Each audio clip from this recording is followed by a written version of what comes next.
the amount of power the engine can make is decided by the engine builder, not by me. Yeah. So I mean, if I go to wide open throttle, I can't get more wide open. Hello, ladies and gentlemen. Welcome back to the Minnoxide podcast. I'm your host, Harris, aka Minnoxide, man of many automotive aspirations, and I'm here with my Ford-loving co-host, Dan, Mr. Gun at Garage, in enemy territory with another Corvette in the backdrop. Well, just because he got rid of his Mustang doesn't mean I'm in enemy territory. He does still work at Ford. I started there, right? Look at the wall. Right? Yeah. True. I got my Fox body on the wall for you, Dan. Yes, he gets a pass. And today we are here once again with Greg Banish, calibrator extraordinaire, book writer, publisher, other adjectives and words. And I got a D in English class, so pick whatever word. Well, I can't take credit for publishing, right? I cannot assemble. I just type and send. So fortunately, I have people that seem to turn that into something presentable. Yeah. Well, I think it was about time that we were back out here in Detroit, sunny Detroit. Yeah, a little warmer this time. Yeah. And, it's been 6 months since we've had you on. So it made sense to come back out here, have a conversation, because at this present moment, you're still our #1 episode with a lot of questions from a lot of people. Well, first of all, I want to kick it off with what's new with you. I see that this is no longer on a lift. Yeah. So we just this week posted the results. Mm-hmm. So ongoing project with this thing, right? It's been turbocharged more than it wasn't, right? I put the turbos on this car with 1,500 miles on it. And I was the first owner of the car. So I ordered it when I worked at GM, right? Oh, okay. It's an 09 model. I wide-bodied it, but I took delivery in 2008. So in 2009, it got the twin turbo kit. Ever since then, it's just been part of what we do. So we use this car in our training videos. Mm-hmm. So if you watched our GM Gen 4 training videos on how to do virtual volumetric efficiency, this was the car on the dyno, right? So we've been training with this thing for a while, and hey, it's kind of a cool car to own, right? It's a lot of fun.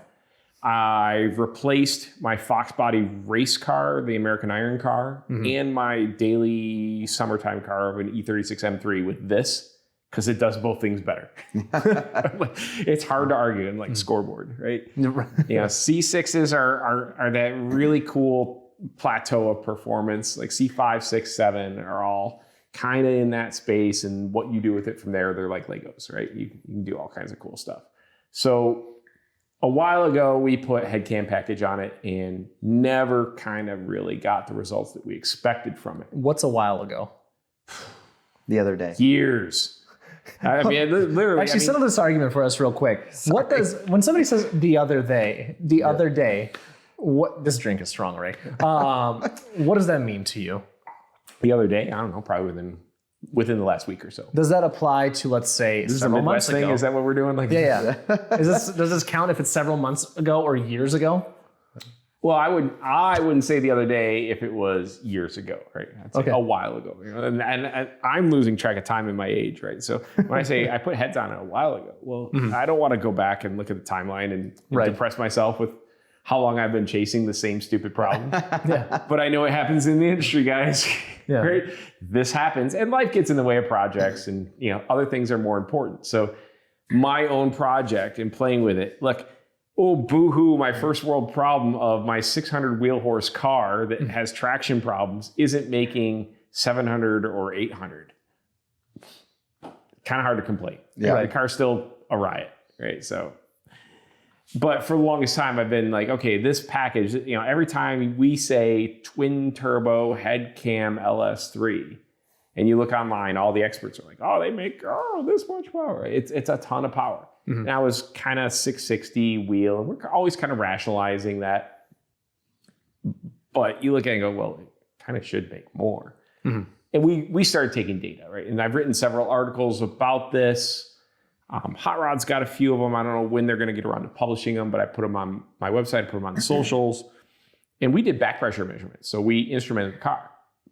So I've got a pressure probe in between the engine and the turbocharger. So I can see what the number is. When we wrote the catalyst article with this car, again, so we were testing various high flow cats versus straight pipes on the dyno, and how much back pressure difference is there between them, how much horsepower difference is there between them, right? And punchline, spoiler alert, the right cat, 0 power loss. Right? Really? Yeah, this car was line on line, same exact horsepower with the Jezzy high flow cats, their newest, latest, and greatest stuff. versus a 3-inch straight pipe. How did they accomplish that? Well, they have sufficient total flow area, and then the substrate of the catalyst, so the brick, as you would call it, is they're metallic instead of ceramic, which means that they're thinner. Okay. So every wall in between the cells is physically thinner, so it blocks less of the flow. And so we have relatively high flow cell count on this, like 400 cells per square inch. It's pretty good, 400 cells per square inch. But the walls of the cells are thinner. Now the flow has to make it through all these little passages, but the wall takes up less room. The passage has more space. Okay, cool. And there's more total passages. So it's not only cells per square inch, but there's more square inches, right? So given enough power, it's like, why are Vipers awesome? Because they have 8.5 liters of engine. They don't have to be an efficient engine. They have 8.5 liters of it. Right. Right.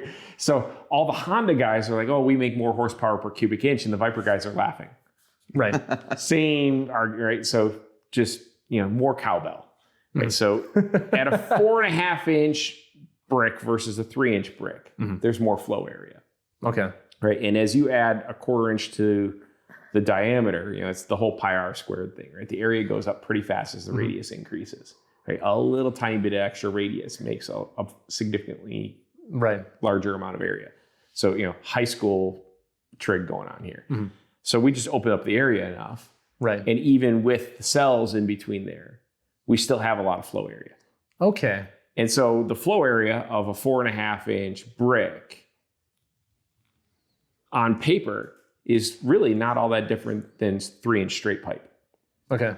And even a 3-inch straight pipe has a boundary layer around the outside, right? So the flow right against the wall is not flowing. It's, and the further away from the wall you get, the less restriction you have, right? And the same thing with every one of those cells. But if we have enough of them, it kind of doesn't matter. And the proof was we instrumented before and after pressures, right? So we can see the pressure drop across the brick.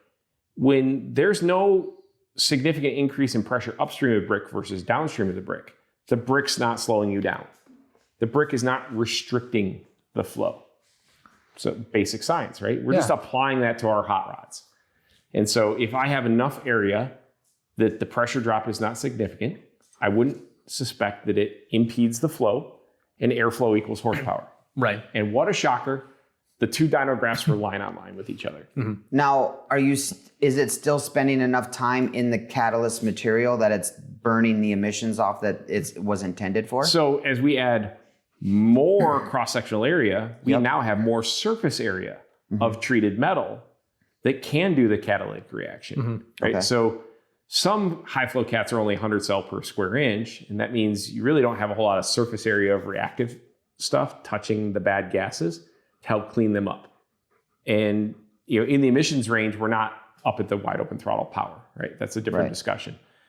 So FTP 75 is like kind of the gold standard of how we measure emissions. And during that test, the flows are kind of low, right? So cats don't represent a significant restriction on cycle other than like US06 SCO3. And even then, these cars, big engines, who cares? So the more surface area of the substrate we have available to interact with the exhaust gases, the more conversion we can get done. On top of that, some catalyst manufacturers put more precious metal on than others. So a lot of the high flow cats might just be a piece of stainless sitting in the pipe. Others, like this one, have a significant amount of platinum, palladium, and rhodium on them, and they're expensive because the precious metals are precious. Yeah. So he's got to be careful where he parks is what he's saying. Good luck getting underneath this thing. Yeah, right. Crackheads are not getting underneath this car. I'm sorry. I'm more worried about the Ram. Right. Yeah. This thing will be all right. Right? They're not coming in and getting under this car. They have to jack it up, and God bless them. So having enough platinum, palladium, rhodium and rhodium is one of the ones that really does a good job of cleaning up the emissions. Okay. But that's also crazy expensive if you check the prices. I know this is a little bit of a side tangent, but is there like a ratio of those that you kind of want, or do you know much about that, or how? That's the magic. That's what OEMs will not share with each other Okay. or the outside world. They will not tell you. That's the secret sauce. Okay. Now, I see it in my daily work because I do emissions homologation work for an OEM. And I see their cat loading on all the different programs. But that is strictly confidential. Right. Yeah. But yes, if they can get away with, a little more eye of newt versus wing of bat, right? And whatever they got to do to get the most reactivity to get nothing but carbon dioxide and water going out the tailpipe. That's what they're going to do. Now, obviously, they want to clean up the combustion system on the front end. Burn as much as you can inside the cylinder and be clean. And that lesson translates to, guys, tuning cars on the street. Right? Just don't waste the energy in the fuel. Turn it into pressure on the piston. You started and now that won't. That's kind of what I was. Yeah. Well, and when we do something for an EO, right? I do a lot of cal work that needs to get EOs. That's a large chunk. EOs being California Air Resource Board, CARB, executive order. Oh, gotcha. Okay. Right. And what it means is, for example, Fly Miata makes a turbo kit for the NC Miata. Yeah. And they have to demonstrate that installing this kit on the car does not make the emissions any worse than what it would have been originally without the kit. That's the standard. CARB says that car was no more than this emissions. You can't be up here. So we have to come in and run through a lab and demonstrate that we are below that threshold and not at the threshold, below it by a certain amount, right? So that it's not questionable. And so the way you do that is make sure that everything that goes through the engine gets completely burned, right? If it doesn't get completely burned in the engine, your last hope is the catalyst, right? To try and clean it up. So the more work the engine does in this whole process, the better. It's how we get good, clean combustion.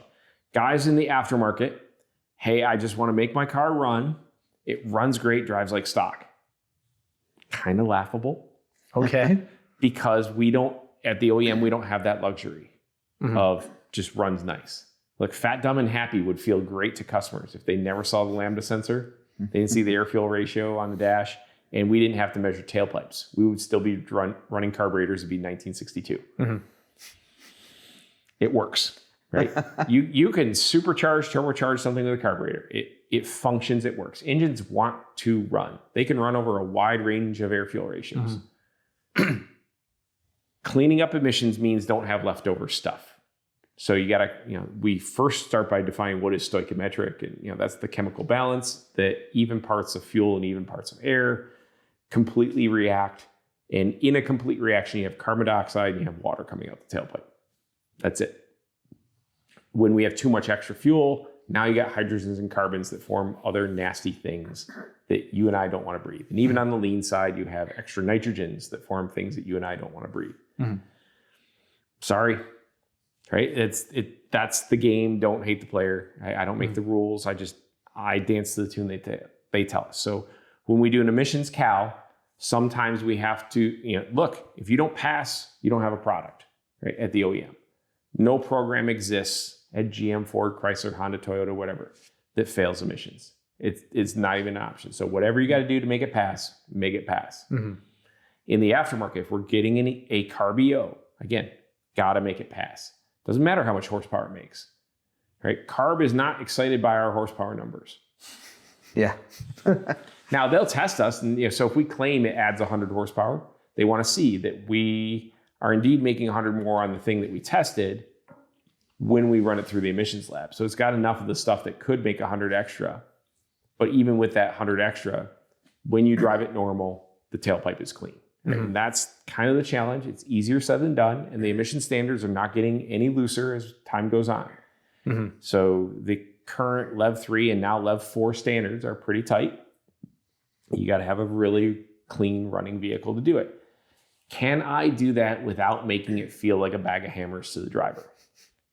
Because some cases we would like to richen up and give them better throttle response. I got to kind of hide that. Right. And in some of my cases where I've worked on them, the difference between pass and fail is down in the 4th decimal place. That's intense. Yeah.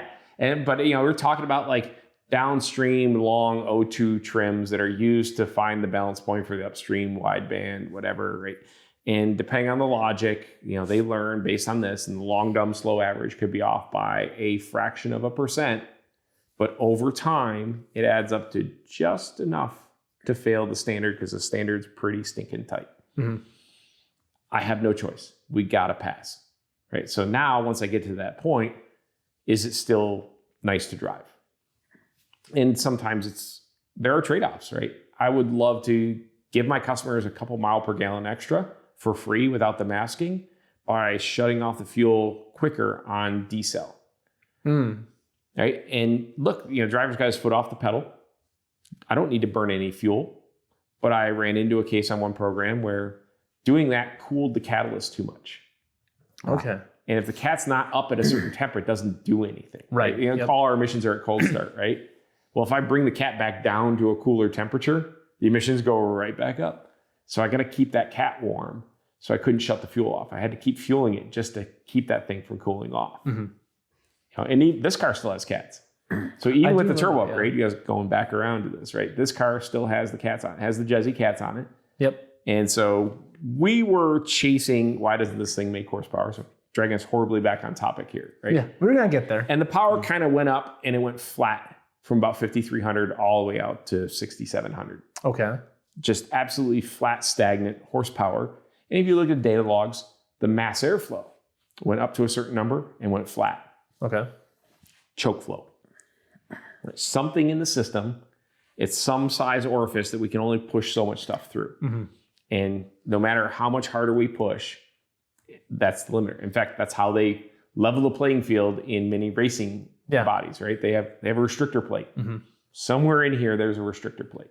Right. Where is it? Let's find it. So we start measuring. And that's what the back pressure measurement tells us. So the back pressure measurement showed me it wasn't the catalyst. It wasn't the catback. The big drop was in between the pre-cat number and the pre-turbo number. Okay. Right? So the catalyst all the way to the tailpipe had about 2 psi. Right. And to clarify, that's one variable you didn't change between setups, correct? The cats? Well, when we changed them for the hot rod article, we measured it, and I put that in the article, right? Okay. So we started with an older set of Cook's high flow cats. Okay. They had a little bit higher because they didn't have as much cross-sectional area versus the Jezzys. The Jezzys are physically larger. So there's more area to shove everything through, although the Jezzys have more cells per square inch. Okay, now Cook's now sells the Jezzys, so it's kind of a moot point. But I'm looking at old high flow cats. Right, yep. And we get to the point where, okay, if the cat is sufficiently large enough, and even with 400 cells per square inch, it's not really restricting the flow versus straight pipe. The only difference between that and a straight pipe is cost and does the car stink. And a lot of people won't buy cats based on being a tree hugger and making a better earth. But they will buy based on my wife, girlfriend, mistress, whatever, doesn't want to ride in the car because it stinks. And I've had a number of clients here who have brought me a car and said, put cats on it and retune it. Okay, cool. Love doing it. Is there, in the aftermarket tuning world, is it safe to still do that with stock cats? Because I've always heard, because you talked about fat and happy, right? Which creates more soot, things like that come out the tailpipe too. Are your odds of clogging your cats go up significantly in that situation, or? If you're irresponsible, absolutely. Okay. So I'm listening. Well, we know tuners, right? Like there's good ones and okay, then there's so there's not good tuners ones. and there's calibrators. Yeah, right? okay, Remember the conversation before? Yep. Okay, so let's take our run-of-the-mill Gen 3 Coyote. Yep. Lots of those out there with lots of superchargers on them, right? A lot of anecdotal evidence out there. Buy a Ford Racing or Whipple kit, same thing. Drop it on the car. Are you worried about your cats? Not if I run the Whipple tune. Bingo. Yep. Because the guy doing the Whipple tune is an OEM calibrator. Okay. He's got experience doing this. And when he first developed all of this, he was measuring catalyst temperature. Remember before we were talking about modeling that and everything? Yep. So there's models that, but we also understand there are things that make cats hot. One of them is wide open throttle and what air-fuel ratio you're at and total mass flow and heat flux and all that nonsense. One of the other really cool ways to kill a cat is to be somewhat enriched at watt and then tip out and go to decel fuel shutoff. So you load all those sites on the brick that temporarily store some sort of fuel variant And then cool it off. and you pump it full of raw oxygen. That's the Bessemer process. That's how we melt steel. Okay. Right? So don't do that, right? And so when guys melt cats, and I read the forums, and they're like, oh, if you have a supercharger, you have to get long tubes and a catless X pipe. Mm-hmm. No, you don't. You have to be responsible about keeping the catalyst alive. Okay. And even if you had a cat on there and it has some sort of back pressure, because it's not a zero, is that really hurting us on horsepower? We live in the golden age of horsepower right now, right? Even the Whipple tune, right? They've got tunes that make 700-800 horsepower. Correct. Yep.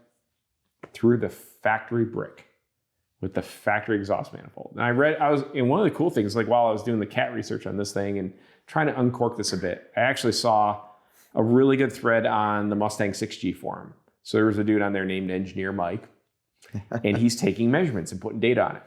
I love data. And he's taking back pressure measurements and he's making changes. And he's looking at his exhaust system and saying, where's the choke point?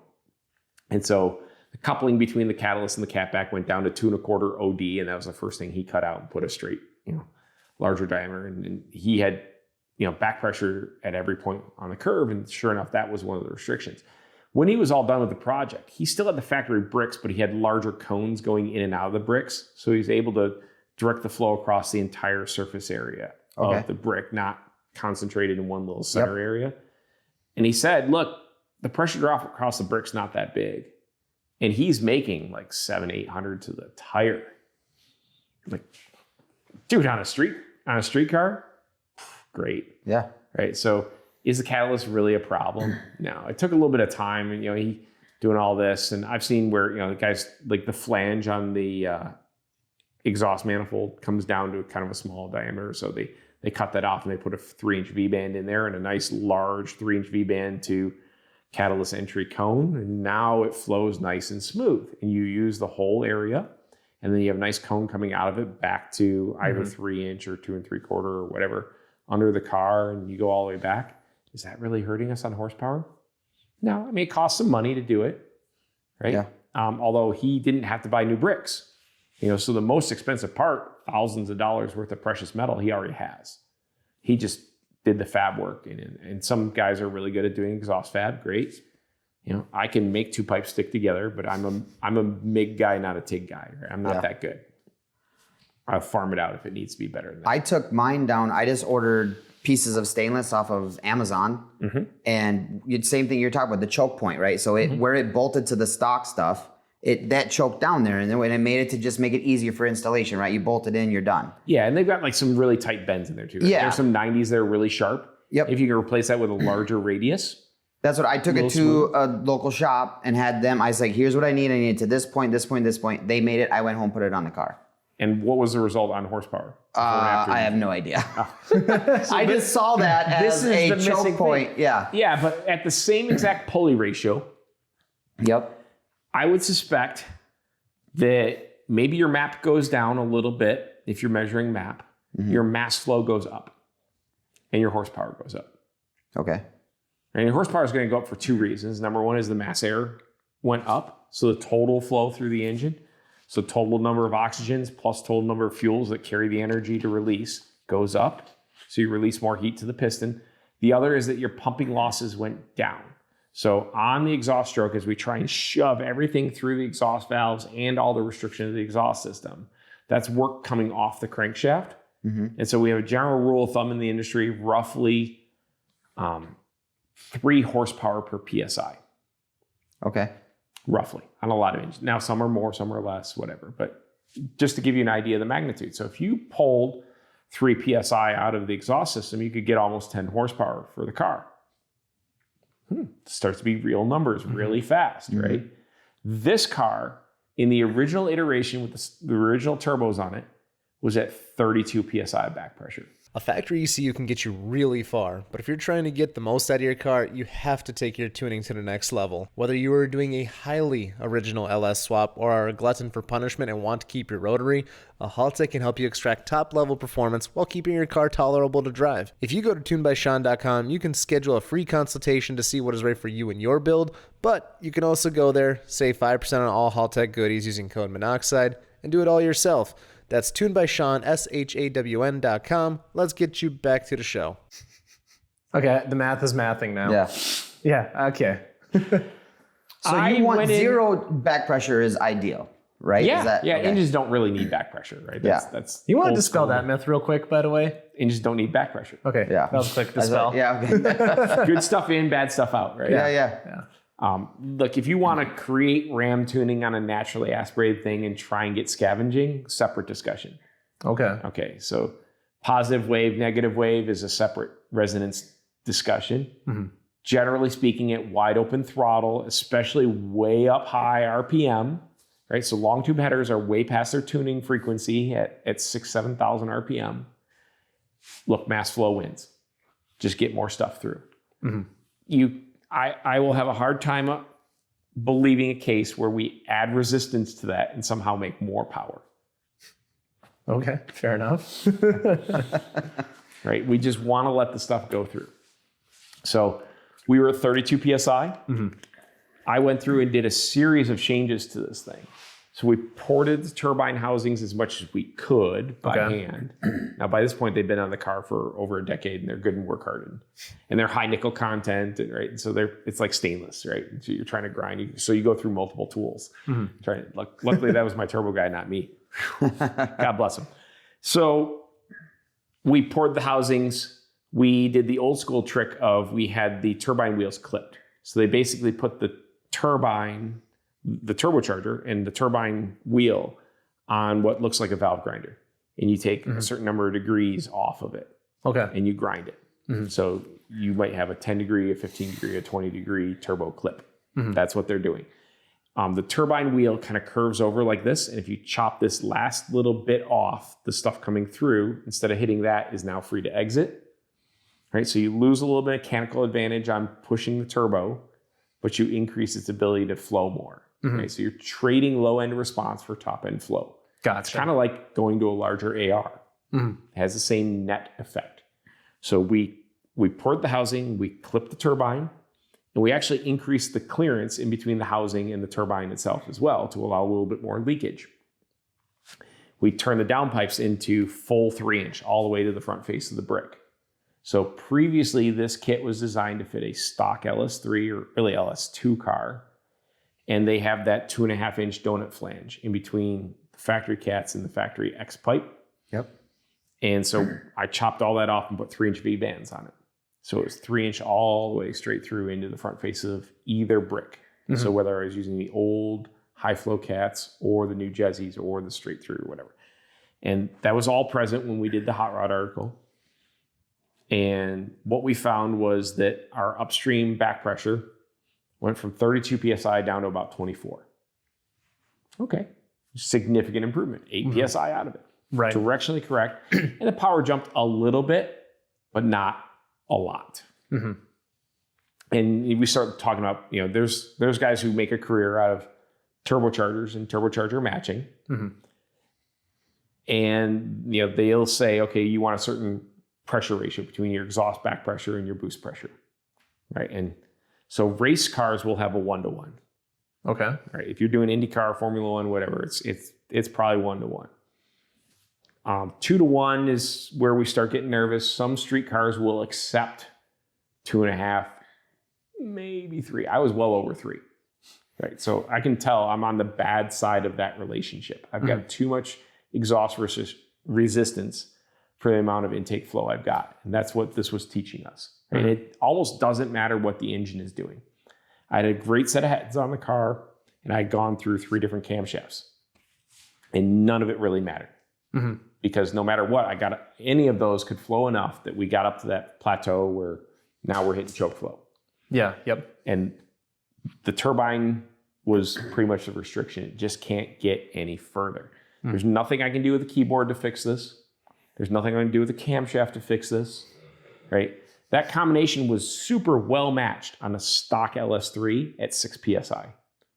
And trying to run 8 or even 10 PSI on ported heads and a bigger cam, no bueno, right? You are out of turbo. Unfortunately, the kit is designed around T25 integrally gated housings.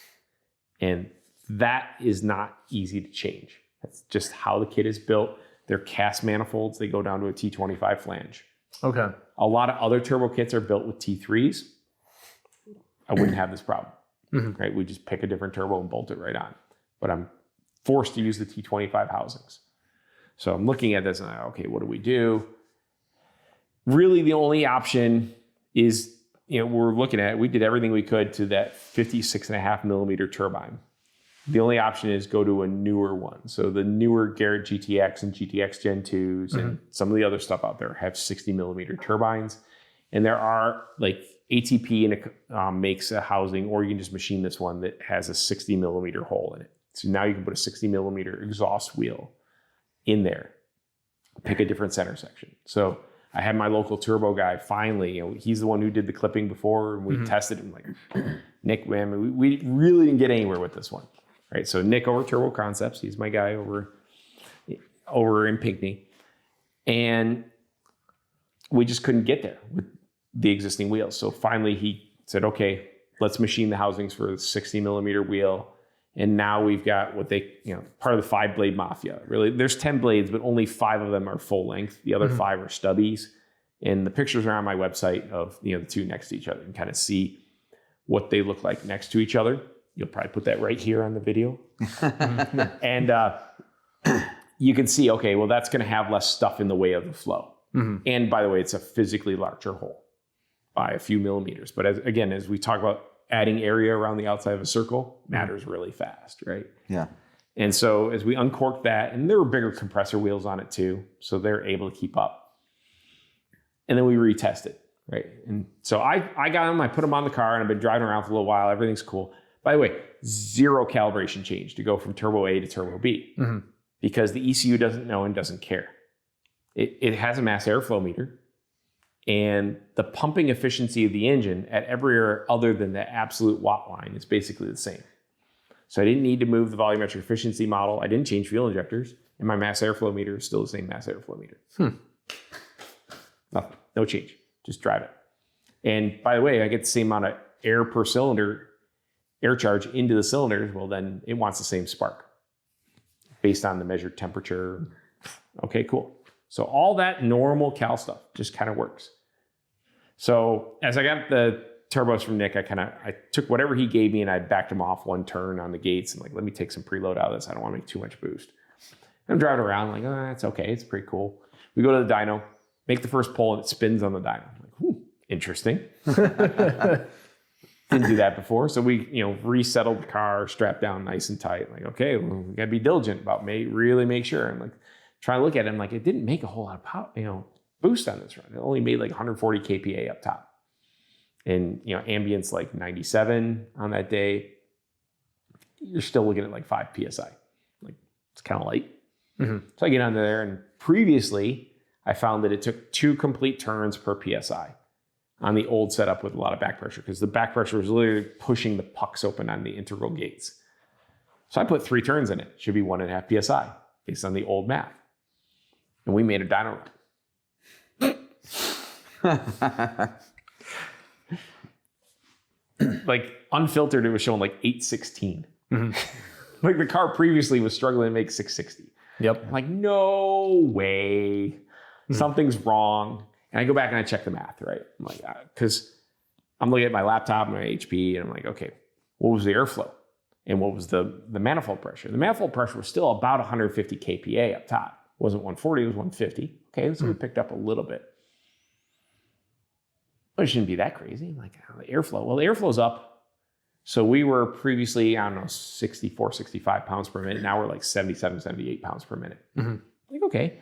And I was so used to my old rule of thumb of about 10 to 1 between airflow and horsepower. So if you look at airflow in caveman units of pounds per minute, it's usually about 10 horsepower per pound per minute of airflow. So 70 pounds per minute would be 700 horsepower. I'm thinking, well, if we made 800, I should have way over 80 at the end, airflow at the engine. I'm like, it's got 78. That 800 can't be right. I'm not on gasoline. I'm on E85. Okay. So I got like 80% plus. Like I got a strong blend in this thing. Well, ethanol brings its own oxygen to the party.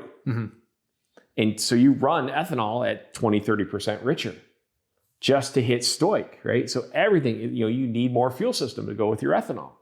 Well, of course, that's why I put 2 pumps in this thing and a Dash 8 feed and billet rails and 1060 injectors. Okay. Mm-hmm. And it's using it. So, and I'm like, it was like spot on Lambda 78 start to finish on the dyno run within 1% all the way across. Like it goes right where I pointed it because we did the cal the right way before. Like it's relentless pursuit of the fundamentals on the calibration. Mm-hmm. There's no magic shit to this, right? And so it's getting lots of fuel and the fuel brings oxygen with it. Mm-hmm. So that 78 pounds per minute is not all of the air in the cylinder, right? What really matters is oxygen molecules versus carbons and hydrogens. Mm-hmm. We were bringing more. Mm-hmm. Like, oh yeah, I guess, even if you got 20% more because of, the extra fuel, that would check out. Now that you're 78 pounds per minute, 780 airflow horsepower, plus some fuel flow, now it starts with an 8. Mm-hmm. Like, okay, cool. And then I remembered, this is a stock bottom end. I've never been into it. So it has the stock pistons and a stock ring gap. I'm like, this is dumb. I mean, we made a backup pull and we changed the correction factor too, because like it was doing kind of the standard correction to 77 Fahrenheit. And I put it on the other standard that goes down to 72 Fahrenheit in a less forgiving barrel. Now, the other thing is our barrel was a little low on the test day. So we get a fair amount of correction based on the barrel. And here's where you get to cheat if you have a turbo. Because all of the SAE correction factors are based on airflow through a fixed orifice. So if you have a naturally aspirated engine, it's correct-ish, other than like if you have a lot of air temp correction and spark efficiency, which, by the way, when it's cool, then you get more, you run closer to MBT. So if your intercoolers work really well, then you get to cheat a little bit. Well, with a turbo, turbos are regulated by pressure against a diaphragm pushing on a spring. The spring does not change with barrel. Mm-hmm. So it takes a total amount of absolute pressure pushing on a certain number of square inches of diaphragm to push against a spring before that wastegate opens. And they don't give a crap if you're at altitude or not, right? So a lot of Subaru guys are like, why do so many people own Subarus in Colorado? Mm-hmm. Right? Because as I drive up the mountain, the car is still the same. Guess what this thing doesn't care about is a little bit of change in barrel, right? The turbos can now pump it. So you spin the turbo a little bit harder than you normally would, but I now have headroom and they're now able to do it. Mm-hmm. And so, they just, they made, so it gives my correction factor, even though the correction factor says, well, I'm going to give you a little credit because the barrel is low. These things don't care. They're like, oh, here's your airflow. We keep going until there's enough pressure to open the gate. So, I mean, we, on the other correction factor, made 790. Because it's roughly about a 3% difference between the two, and 3% of 800 is a big number. But okay, but either way, am I 810, am I 790, whatever, it's more than this tire's going to hang on to. Yeah. Are you going to change that soon, by the way? So I took one full turn out of the gates when I brought it home. I'm like, this is dumb.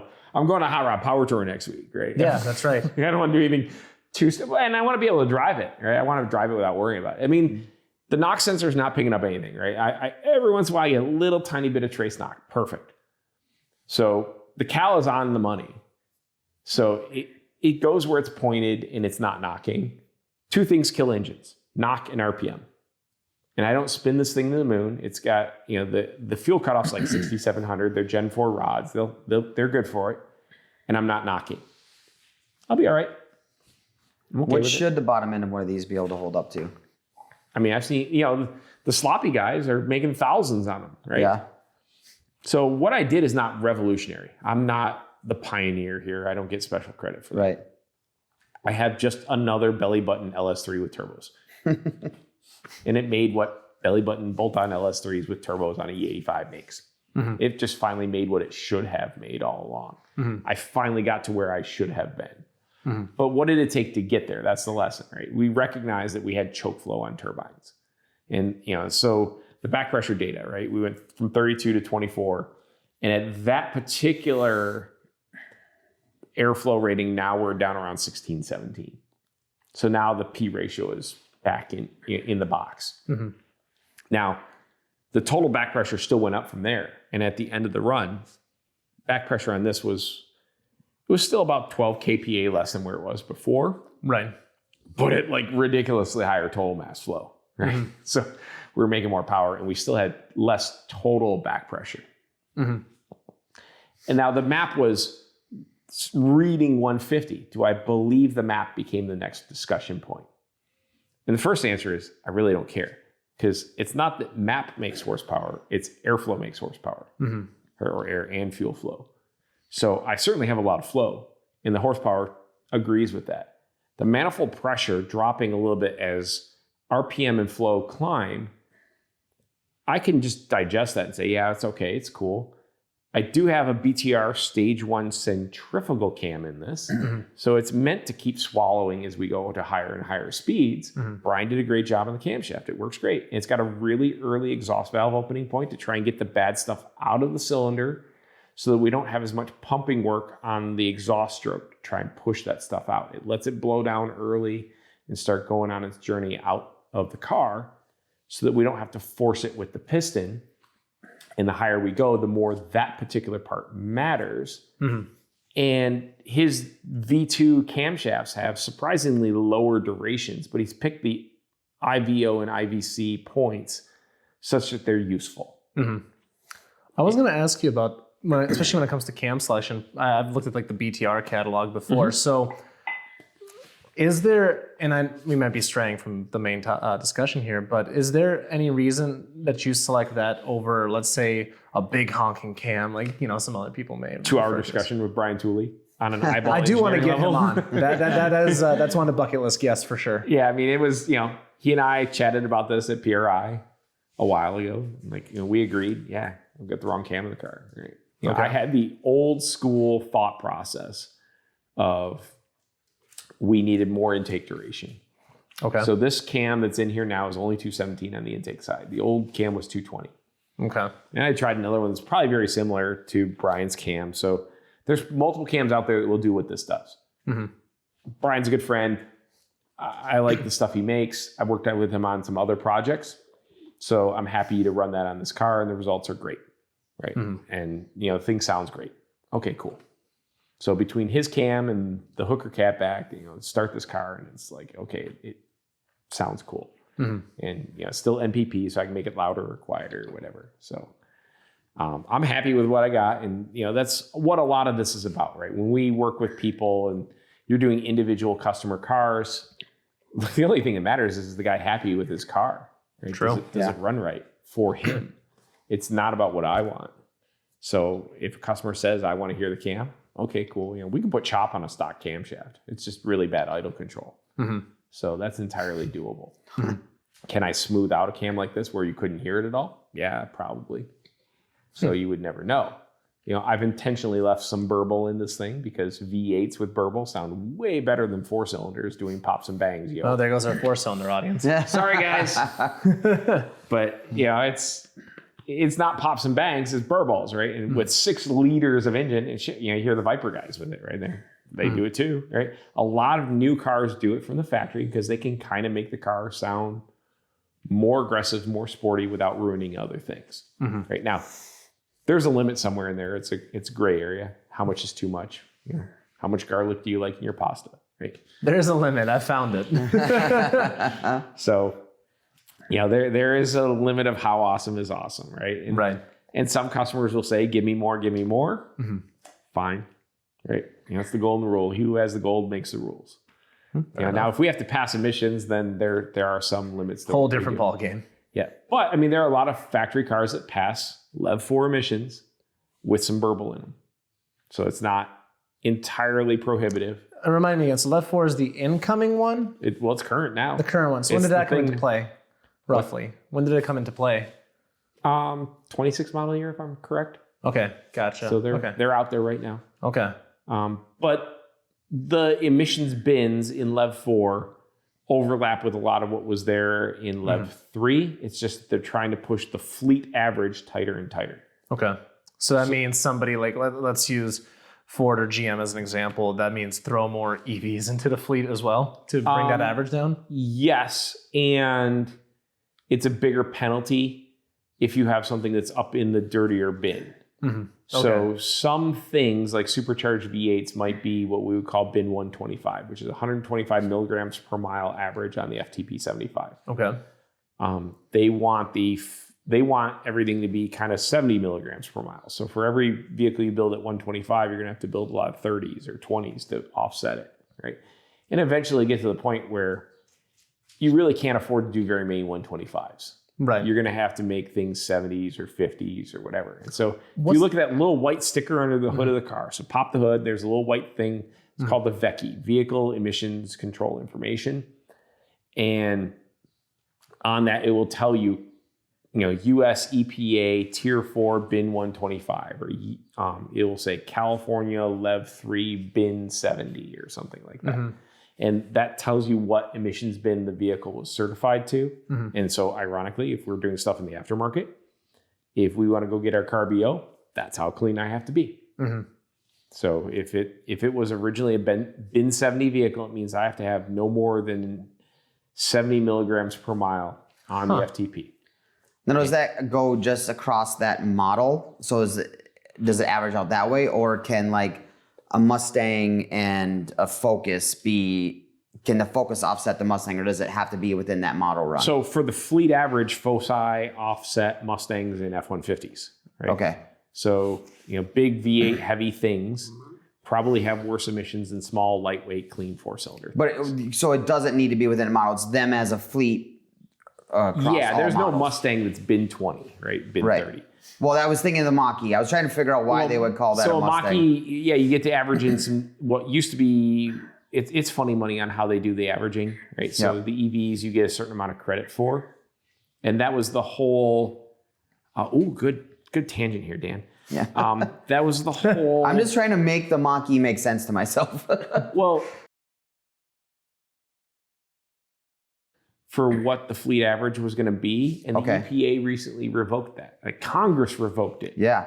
Right, and said, no, you don't get to supersede what we federally have said. Mm-hmm. And really what that was is they were using the fleet average, making it such a low number that there's no way you could get there without averaging in a bunch of zeros.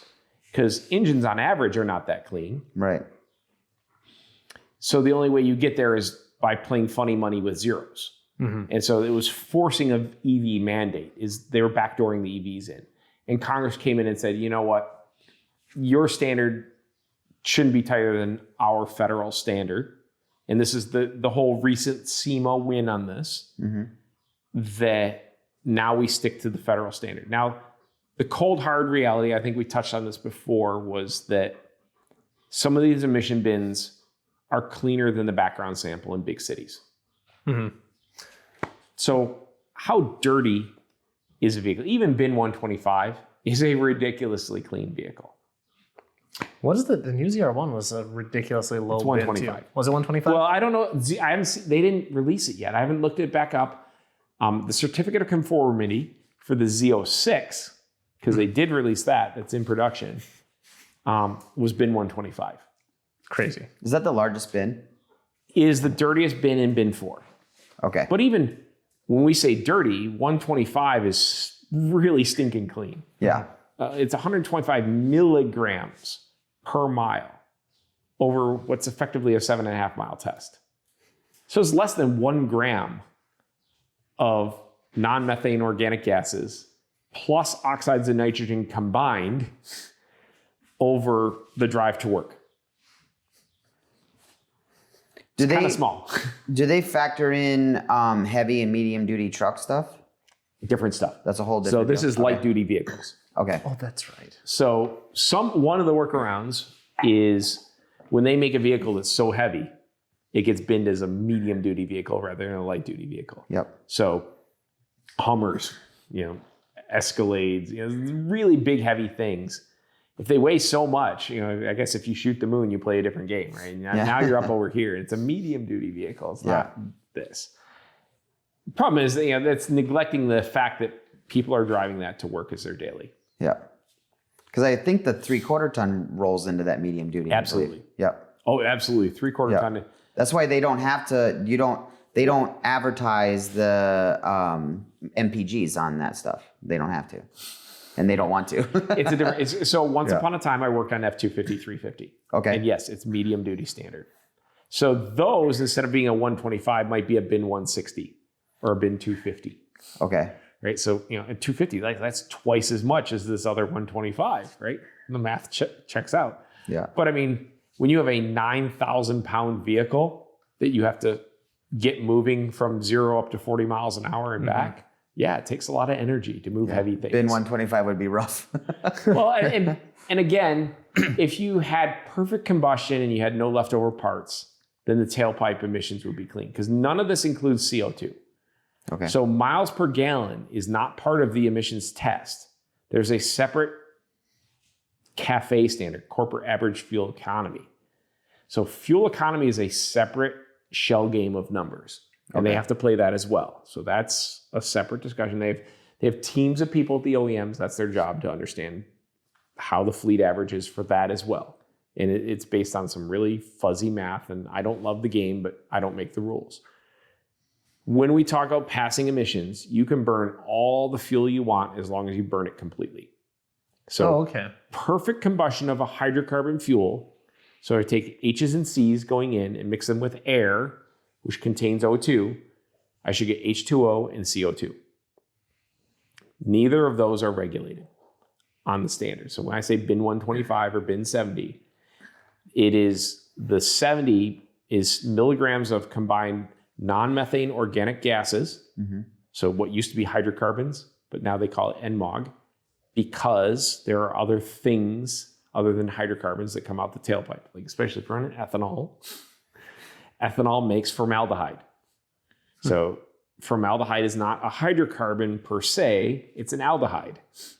And so instead of just being a pure HC, there's some oxygens in there, and it still makes a bad thing. So they bin that all in together. So they took away any advantage to running flex fuel. Even with flex fuel, you have to be clean. Interesting. Okay. Yeah. So when people say, I can smell the corn, you smell the formaldehyde. Okay. That's what that smell is. Okay. Yeah, don't breathe too deep. So, which one's worse to breathe in, though? Well, they use formaldehyde to embalm dead bodies, right? It's but some people use it to get high. So it's a carcinogen. I mean, I wouldn't want to be breathing any of it if I had a choice, right? Yeah. Okay. But the 70 in bin 70 means non-methane organic gases plus oxides of nitrogen. All oxides of nitrogen, not just N2O or NO. It's all of the weird things. So largely you get those on the lean side, and largely you get the NMOGs on the rich side. And you have to take all of your rich airs plus all of your lean airs together, and it's no more than this standard. Okay. And then, oh, by the way, we're going to check you on carbon monoxide as well. So there's a CO standard. And then they're going to do particulate mass. So that's the PM number. So with direct injection, that's bigger deal than it is for port.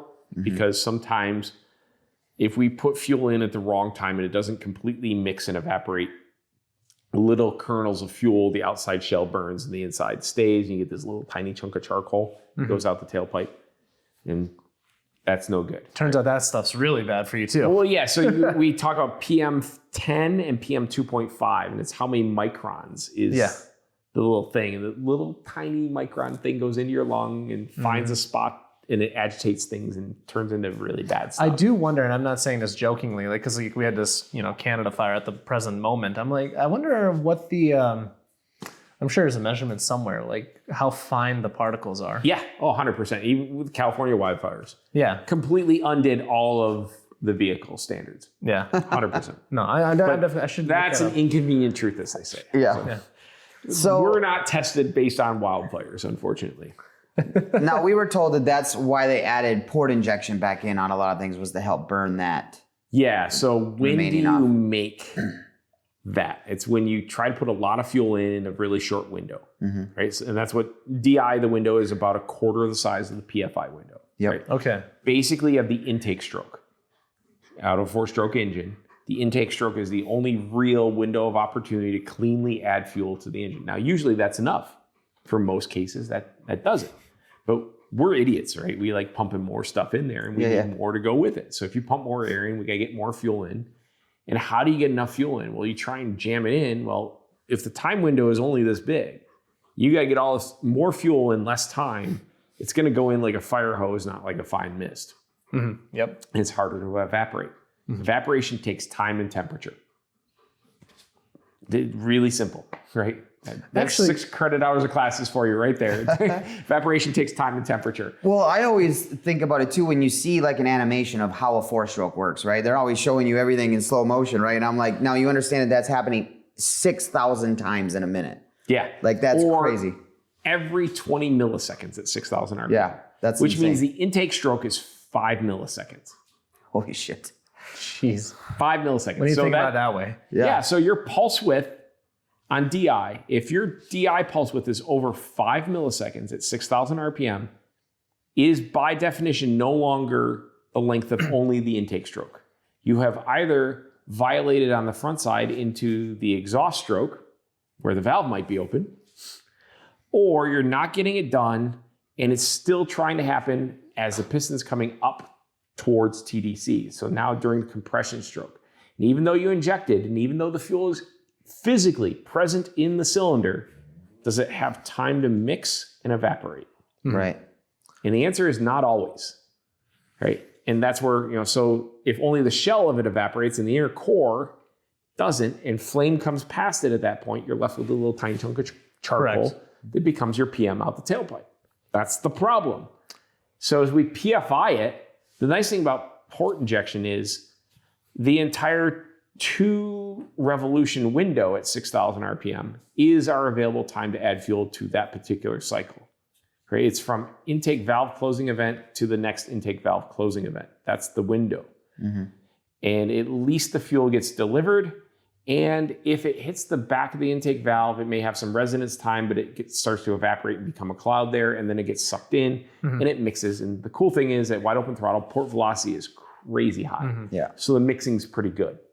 So port fuel doesn't necessarily have the mixing problem that DI could have in some cases.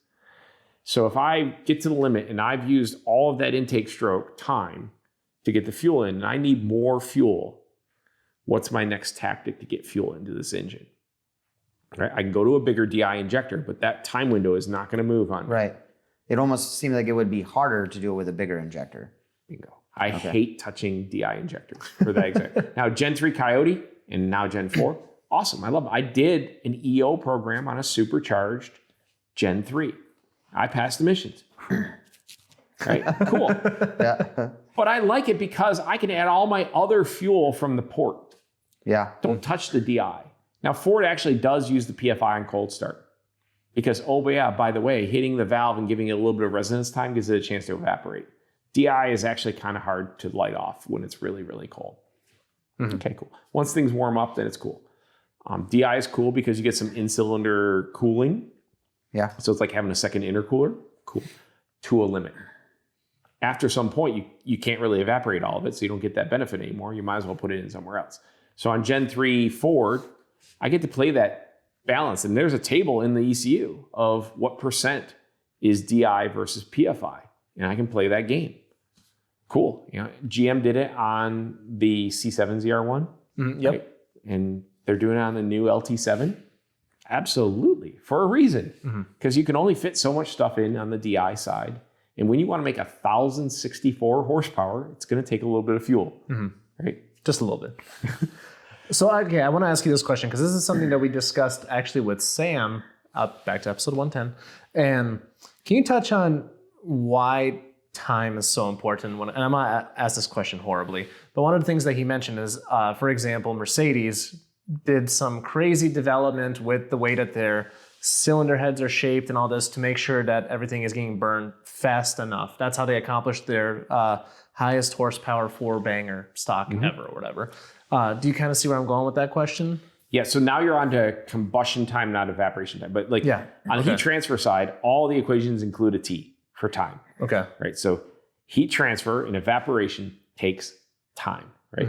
Some is faster, some is slower, but it's never a zero. Right, and now we get into combustion time. And so even in my first book, I touched on this. I had the benefit of putting in there some AVL Indicom plots. And we're showing what is, in the industry, we call it the log plot. And so it's clear, it's volume versus cylinder pressure. And so you can kind of see the 4 strokes of the engine in the 2 loops. So you see the pumping loop on the bottom of exhaust, then intake stroke, and then you see the compression stroke, and you see the power stroke. And it's all logarithmic scale against volume so that it becomes something that we can see, because putting it in raw, it would get really stretched and really weird. It's hard to see it. But the fact remains is that gasoline and air, or even ethanol and air, or methanol and air, like this doesn't change with the fuel. Burning stuff is not instantaneous. It's kind of a relay race from one molecule to the next molecule to the next molecule, going from the spark plug all the way out until it hits quench at the wall. Now, it's not that simple, but it's the easiest way for us to think about it. If we drop a rock in a pond and the ripples would go out, and right, that's the perfect world. We don't live in that world, but it generally follows that trend. So that takes time. We want that process to peak at a certain point in the cycle to give us the most effective work on the crankshaft throughout the power stroke of the crankshaft. Right? So when we're pushing, the piston is pushing down on the crank. I want to get the most average pressure on top of the piston throughout that whole time frame. And although the more the crank moves, the more the volume changes, the more the pressure drops, right? So you've got these very nonlinear relationships. They do all the calculus. And the cool part is that almost every engine, it works out to within about the same answer within a few degrees of each other. Reciprocating piston engines want that peak pressure to be somewhere between 12 and 15 degrees after TDC to get the most work from the pressure. So whatever I got to do to try and make that in-cylinder pressure peak at 12 to 15 after TDC. Now I can go from peak cylinder pressure to what's my burn rate. And this is where really cool, geeky level instrumentation at the OEM comes in super handy, and top tier race teams have all this stuff too. We'll talk about this in a few, but that's where in-cylinder pressure transducers matter. Okay. So if we were to measure that pressure in the cylinder, now I can see what the actual instantaneous pressure is against crank angle. And I can start plotting it. That's how I create that log plot in the first place. I have to have a pressure sensor, and I have to have a high resolution crank angle to plot A against B. And now I can see the heat release as a function of pressure. And so as burn happens, I have a heat release, and I can see what percentage of my fuel has burned throughout the cycle based on that. And that becomes what we call the crank angle for some X percent burn. The one we look at is 50%. Where did half of the fuel burn? Because that's usually pretty tightly tied to my maximum pressure in the cylinder. So we look for CA50, crank angle for 50% burn. It's a few degrees ahead of the location of peak pressure. So if you want your LPP, location of peak pressure, to be 12 to 15 after TDC, it usually means CA50 in the terms of heat release is somewhere in the region of 7 to 9 degrees after TDC. But whichever system you glom onto, I don't care. We're just looking for, did we get most of the stuff on its journey by this point? How does that process start? It's the ignition. So I'm going to pick, at any given constant engine speed and constant engine load and constant temperature, I'm going to pick some ignition point that gets the thing to start to build pressure such that the pressure peaks at this point. And that way it can do the most work on the crankshaft on the way back. This is spark tuning. At the OEM, this is the only way spark tuning happens, other than is it tickling the NOx sensor? Well, I was going to ask that because on a Coyote, you can modulate the cams, right? Like you can do different things, open them sooner or later, whatever you want to do. On a car like this, I've always wondered, how does tuning or calibrating work? Because the only thing you can really do is when it fires and how much fuel it throws into the cylinder. Is that, and again, I'm not, okay. So this is kind of cool, right? Yeah. I said it before, watt tuning is easy. There's only a couple knobs to turn. Yeah. Right? On this car, it's air fuel ratio, lambda. and spark. It pumps what it pumps. Did I give it the right amount of fuel to go with it? And did I light it off at the right time such that I'm getting the most pressure on the power stroke without knocking? If you guys are enjoying the show so far, just go ahead and drop a subscribe or a follow if you haven't already, just so you get notified the next time we do an awesome episode like this. Let's get back to the show. Okay. That's it. Now, on a Coyote, I do all of that at one cam angle pair. If I move one of the cams one way or the other, it will change how the mixture reacts in the cylinder and how fast things happen. So there's a right answer in cam angle pairs to get me the best possible reaction. And then for that cam angle pair, then there is a correct ignition timing for it. So if you look in the ECU in a Ford, there's not one timing table. There's 17 or 27 of them or whatever, however many they've populated for that particular program, because Ford had to have a way to account for what happens when we move the cams. And it's not one cam, it's both cams. And so they've got this method of mapping ordered pairs of camshafts, and they have a certain number of these. And the cool thing is, in modern tuning software, we can log all of that. We can see where it put the cams, and we can see how much weight it put on which ordered pair to represent what's really going on in the cylinder. And then from that table, it grabbed this ignition number, right? Yep. And so if you go to retune it, ideally, you should be tuning that table that's using the most weight at that time, because that's where it's getting its answer for how much timing should I give this engine. And now, does that need to be more or less? And the cool thing is, like on a Ford, the knock sensors are really good. Yep. They got multiple knock sensors, and they're really good at detecting the noise versus knock. And so they will even, Ford's logic allows them to go positive on more timing as long as it doesn't hear anything bad from the knock sensor on a stock engine. If you change your valve train, change your bottom end or whatever, you make more noise, you may have to play games with knock filtering and whatever. But for a stock setup, turns out the guys in Dearborn are pretty smart, right? And they've played this game. Yeah. Yeah, well, they've had 3 years the best toys with all these resources in front of them to play with it before it goes on sale, right? True. And it's not one dude, it's a team of dudes, right? Or people, right? So they have time to play with this, and their logic is built such they could go plus or minus. Now, this car can only go minus from wherever I put the good fuel, the high octane table. So if it hears knock, it's going to dial back from there, but it will never give me more than what I put in for the best case scenario, which is why I always want it just barely tickling the sensor when I tune a GM. Yeah. So, on the right fuel, it doesn't have any meaningful knock retard. Cool. If you get bad fuel, it can dial it back. Okay, cool. Ford, the interesting part is, like, if you take a modern EcoBoost vehicle, and it was like an F-150, it was tuned for 87 octane. Put 93 in it, it won't hear the knock. And it goes, you know what? We can give you some more. If you data log it, you will see the knock awk mod go positive. And it'll give you a couple degrees more timing for free. No tuning required, no nothing. Just put good fuel in the tank. And when it doesn't hear knocking at high load, where it would have been restricted by the knock threshold, and it doesn't hear it, how about a little more? How about a little more? And it's got some amount of authority, and it could be 3 or 4 degrees more timing, which is a lot in a boosted application, torque-wise. And so they get faster.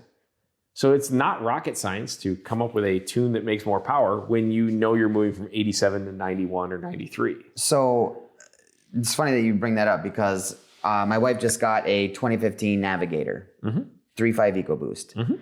The Expedition, same year, same drivetrain. There's no difference between them. But technically, the Navigator is like 35 horsepower more. They but might have different exhaust. Okay, maybe. But it also says on the Navigator, premium fuel only. Bingo. Yep. So a big chunk of that is you could take the Expedition, just put good fuel in, and let it figure it out. And the knockoff mod will walk up and it'll say, oh, you got good fuel. We'll give you some more timing. The other is there is a back pressure difference between the two exhaust systems. Okay. And so the one with less back pressure flows more stuff and has less back pressure that would cause more EGR residuals and more pumping losses and more in-cylinder heat, and it all kind of spirals, right? So the whole reason, what do we do when we try and make things fast, right? We make the exhaust really efficient, right? We uncork exhaust systems and cars go faster. So they did a little bit of that in the Navigator version versus the Expedition. So they might have a true dual into the resonator versus a Y pipe into the resonator. Okay. Right. And that's the difference. And it could be, 10, 12 kPa of difference. We don't read it as a lot to us, but at watt, at the rated power, you say, okay, it's max rated power is 5,000 plus RPM. Well, it starts to be a real number. Yeah. And look, 1 psi is 3 horsepower. So they might pick up a couple horsepower just from the back pressure. And then, oh, by the way, we certified on premium fuel, and that's huge, right? So advancing timing in boosted cars is huge, right? Because you talk about moving CA50, which might be really late as the timing's retarded to avoid the knock limit, and your CA50 might be down around 20. And if you can move it up to 12, even though the optimum would be 7 or 9 or whatever, you're not all the way to the optimum, but you are on the steep part of the curve that is recovering a significant amount of power. Okay. And that translates to Hondas, Toyotas, Ford, Chevy, whatever. It's just like most of our street-driven stuff is octane limited, right? Especially as we go to higher compression ratios and we go to boosting systems. Yep. So, how late are we? Oh, I'm just checking to see how deep, just making sure everything's recording still. We've had one of those issues before. Yeah. I say we pull a Mark question. Should we pull a Mark question? Sure. Let's see what we were working with here. Viewer mail, love it. All right. Yeah, and this is something I'm even kind of toying around with the idea of, is just kind of getting more like, I guess, listener questions without the live thing, because live is dangerous, as we discussed. Type it in the comments, folks. Yeah. Can't believe this jerk is still on TV. I'll just run with this one. So as an OE engine wears, how much do emissions increase? Does the OE test on high mileage vehicles, and do they care? Is that something you could speak to? So we absolutely test on high mileage catalysts. Okay. Because the catalyst certainly, it burns like a candle. So it's got, the brick has this coating on it, and obviously you can burn that coating off if you get it too hot. We already know this, right? Shit, if we get it really hot, we can melt the whole thing into a moon rock. But it does burn kind of like a candle over its life. The emission standards are written as full useful life. So again, when I say bin 125, it means 125 milligrams per mile on the FTP at full useful life. So if that vehicle has a full useful life of 150,000 miles on that particular standard, what it means is that the EPA or ARB could theoretically pull a vehicle of almost any mileage up to 150 into the lab and it better pass. So the OEMs, we test with aged catalysts. So before we run the vehicle in our lab as an OEM, we will send the cat out for aging.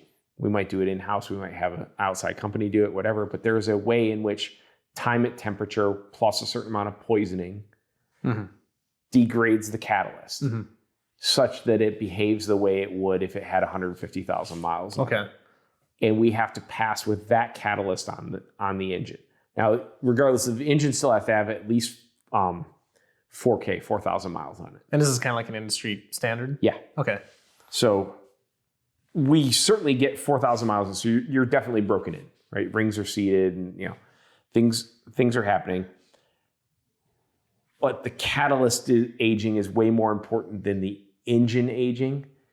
Yes, we could argue that as the bores wear, we might get a little bit more blow by. They don't take us to task on that as much right now as the catalyst, because the catalyst is the big noise factor. So we take fully aged catalysts and we put them on a vehicle with at least 4,000 miles, so it's broken in. And we demonstrate that not only do we pass emissions, but all of our diagnostics, all our OBD stuff works. Okay. So the monitors have to run and pass even. And, so that's why there's a certain amount of margin in that. You got to make sure that even if you had an old vehicle. Now, eventually, you have to do that on day one before you sell anything. So if you have a brand new vehicle, nobody's got vehicles out in the fleet that have 150,000 miles. Now, the agencies will still occasionally invite people to bring a car in, and they will pay you to use your car for a week, and they'll test it. And if it fails, the OEM gets a letter. Interesting. So this happens. And even the OEM might say, hey, we know you bought a truck from us a while ago. Can we borrow your truck? We'll give you a rental for the while, and we'll give you a certain amount of money for it. And we just want to test it to make sure it's okay. I have to point this out. So today we drove by an auto shop, and they had like one of those McDonald's like signs or whatever that says like, oh, highest mileage vehicle this week, 186,000 miles. I think it's such a great way to catfish people in. I'm just saying. So one of the other companies I work with does emissions measurement stuff internationally. Okay. They've tested vehicles in Nigeria. Okay. Because guess where the vehicles go when they're no longer suitable for the US market? Interesting. And what's hilarious is, so I was at one of the conferences a while ago, and they were presenting their data for this. And they show the mileage of the vehicle, and they said, don't believe this number. Because a lot of vehicles, ironically, get imported with precisely 260,000 kilometers on them. Here's a question. So maybe you know the answer to this. What countries, plural probably, have the least stringent emissions laws? Least stringent? Or am I using that There's got to correctly? be a bunch of other that have zero. Yeah, there's a bunch that just don't have a program. So like Nigeria was one of the ones. They buy vehicles that are no longer fit for the US or Mexican market, Okay. and vehicles get shipped over there because they still run at all. They may or may not have a catalyst. It may or not be the original. It may have a pipe welded in, whatever. And it is the wild, wild west. It's Mad Max over there. Mm-hmm. If it runs, if it fits, it ships. It's gone. So who do they get those vehicles from? Is it like a dealer program? Auctions. Auctions? Like it's no longer saleable, but somehow If you watch still Copart, the amount of like overseas bidding that happens on those is kind of crazy. Interesting. Like there's a lot. I watch, all of a sudden I'm like, Kuwait, like who is bidding on this or something that puts a little flag on whoever's bidding. Well, also like a lot of countries also don't technically have salvage titles either. Yeah. I've had a friend Yeah, well, there's states here that don't do it technically. Yeah, either. true. Yeah, Fair enough, fair completely different discussion. But Yeah. like a lot of the Gulf Coast states have adopted the EU standard. So that's kind of off the table. But like Central Africa, they can't be bothered. They got bigger problems. Yeah. Right. So, and their fuel sucks. So they have really high sulfur content in their fuel. I'm glad that you brought that up because that was actually another Mark question. When it comes to dealing with other, like, do you have to worry about calibrating for, I guess, the worst common denominator when it comes to fuel or not really? Sometimes. Okay. So in the US, our fuel is regulated. It's pretty consistent. We know what we're going to get. California fuel kind of sucks I'll compared say there's 3 to states. But even California 91 or California 87 or whatever is still better than anything you're going to find in Nigeria. Okay. Sorry, the fuel sucks. But yet engines are forgiving. Engines want to run. So as long as the engine runs, these guys will keep driving the car there, right? So when I worked on the Focus, we had a warranty concern that we were chasing from one town somewhere in Mexico. And it was pretty far, I'm trying to remember, it's pretty far off the main path. And that one town had problems with the fuel polluting the DI injectors. Okay. Right? And where do they get their fuel from? We always get from, these guys, the Volkswagens don't have the problem, but the Fords are having the problem. So now we have to go figure this out. And so is it our injector or is it how we're controlling the injector? But look, we don't have this problem anywhere else. And the only thing that's common is they have this rot gut fuel in this town. And so what we're doing is less tolerant of that rot gut fuel. Is there a way we can give them a fix without ruining everybody else's party? Does everybody have to have the same calibration across the board? Like you can't calibrate differently for different countries? Well, we want to minimize that, right? You don't want to release 30 different calibrations if you don't have to. It's a lot of paperwork. Yeah. So if we can get one that covers everybody, that's always preferable. It's not possible. Do you know what the lowest is in the U.S.? Because I was in North Carolina the other day, or where was I? I was somewhere, Colorado maybe. I saw 85 octane for the first time in my life. I'm like, I didn't even know. Yeah, that was an Colorado option. will have 85. That's Okay. a lie, by the way. You did my rally 5 years ago. You saw 85. I didn't see 85, not at the stations we stopped It was at. everywhere. I never saw it. So the thought in some of these, so 85 is about as low as it goes. Okay. Usually at altitude. So their general thought was, well, the engines have less load on them because you got less atmosphere. Therefore, now take your turbo car there, right? Turbo doesn't care that it's at altitude. Right. So hopefully you're not buying the 85, you're getting the premium 87. It was a rental, so 85 went in it, yes. But the premium 87 or premium 89 might be as good as you can find in that case. At which point you are now riding the NOx sensor calibration. Right? Okay. You're hoping that dude did his job good and that he hears it and he dials back the appropriate amount so that nothing breaks. Now, eventually you get out of that town and you go somewhere else and you get a good tank of fuel and the car peps right back up. Yep. Right? Hopefully. I will tell you that on base fuel programs, not premium fuel programs, so you're not going to have that. You probably won't have that discussion on Mustang GT. Yeah. But F-150, or Chevy Silverado or whatever, they're just going to say, look, make sure it runs on everything. Yep. So I guarantee you that Ford, Chevy, whoever, they've got tanks of 85 octane that they test with. They drive those cars to, as a calibration engineer, I can tell you, I went to Colorado a fair amount. And yes, we get whatever fuel they're selling there. We didn't bring our fuel with us. We're using the local fuel. So if it's 85, we're going to fill it up with 85 and see what happens. And it better start and it better run. It better be okay. And that's why it takes years to develop a car before it finally goes on sale to the public. Because we got to go check that out and make sure that it'll be okay. Is it going to be as awesome as it is here in Detroit? Nope. Will it start, run, and drive? Yep. Because Karen's going to get in and push the button and it better run. Yeah. I remember that was a discussion we had last time, especially when it comes to tuning. What was it? Negative 40 degrees, I think it was. Yeah. So we have to start at negative 40 assisted. Yep. So you can have a block heater, right? Or an oil heater or something like that going on. Battery charger. You're allowed at least one form of assistance. Okay. And it has to start. I think it was negative 20 unassisted, right? Or is it zero? So minus 7C or 20F Okay. is the coldest emissions. You said C and I got lost. I was like, all right, the bald eagles are Yeah, going. sorry. Bald eagles only here. Yeah, so 20 bald eagles Yeah. or minus 7 Canadian geese. Sure. It has to start, and the emissions can't be worse than a slightly looser standard than what the base emissions are. So there is still some sort of a standard. Absolutely. And There's if a it's a 7.3 power stroke, it needs to be above 20 degrees plus. Yeah. Well, it's a plus or minus, right? Yeah, so minus 7C could be minus 10C because there's a plus or minus 3C. Okay. So the EPA could test you at minus 9 and say that was a valid test. Oh, You can't have a cliff right at minus 7. And, and they're checking to make sure that your cals don't have, hard cliffs in them. It better be a trend, right?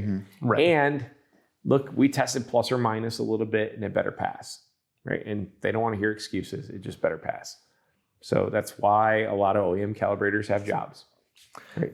Is there, when it comes to, and again, we're not going to stick to OE the entire time here, but when it comes to the OE side of things, and I think we talked about this last time when we were talking about the 392 incident with you, which was hilarious in the last episode, callback. Is there some sort of calibration that you are doing that is quote unquote unfavorable, let's call it, for a very dedicated enthusiast to make sure that you're passing emissions or a certain requirement? No, the only thing is that super twitchy throttle response, which could get into heavy transients really easily, is harder to clean up on emissions. Okay. So the emissions calibrator wants things to be nice and buttery smooth. Right.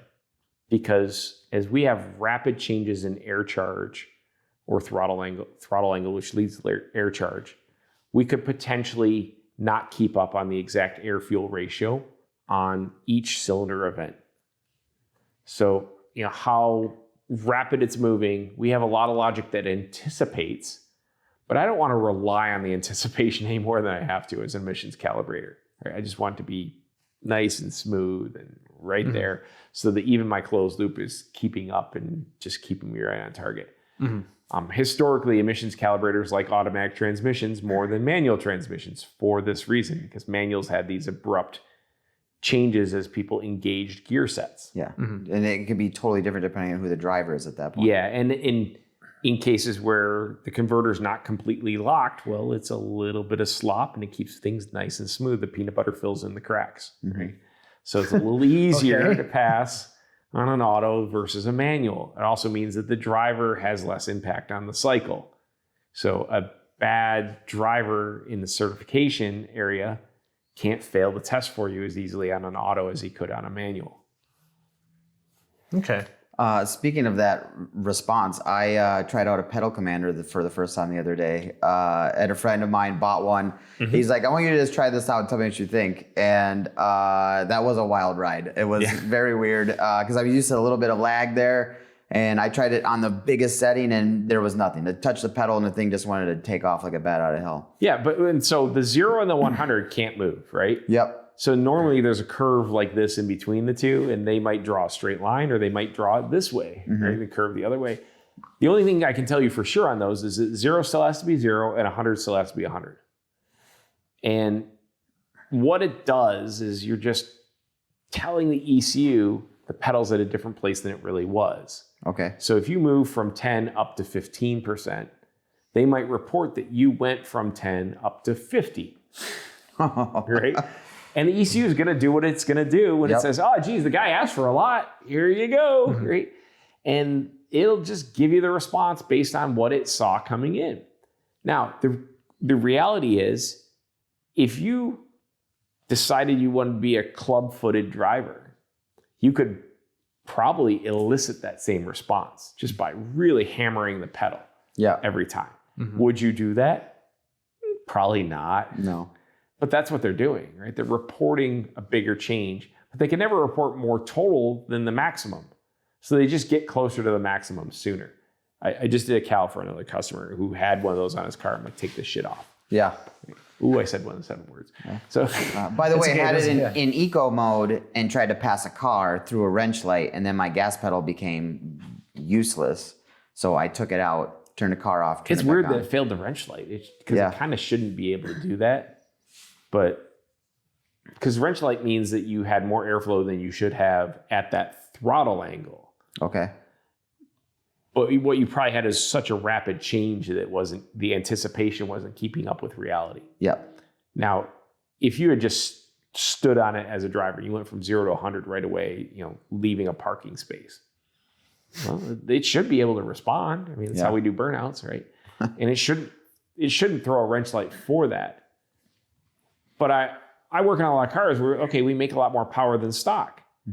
And it's not super rewarding to make the 0 to 20% super twitchy. Right? If you take a whip-old Coyote and it makes 700-800, I still want to occasionally be able to drive it into a parking spot. Yeah. Or parallel park, right? Or drive in front of a school where there's kids and people, right? Without being able to light up the tires every time I breathe on the pedal. Back to the 392 discussion, right? I need some modulation down low. So even as I make more power, I mean, back when 3-valve was the new thing, right? And that's when Ford first went to torque-based throttle control.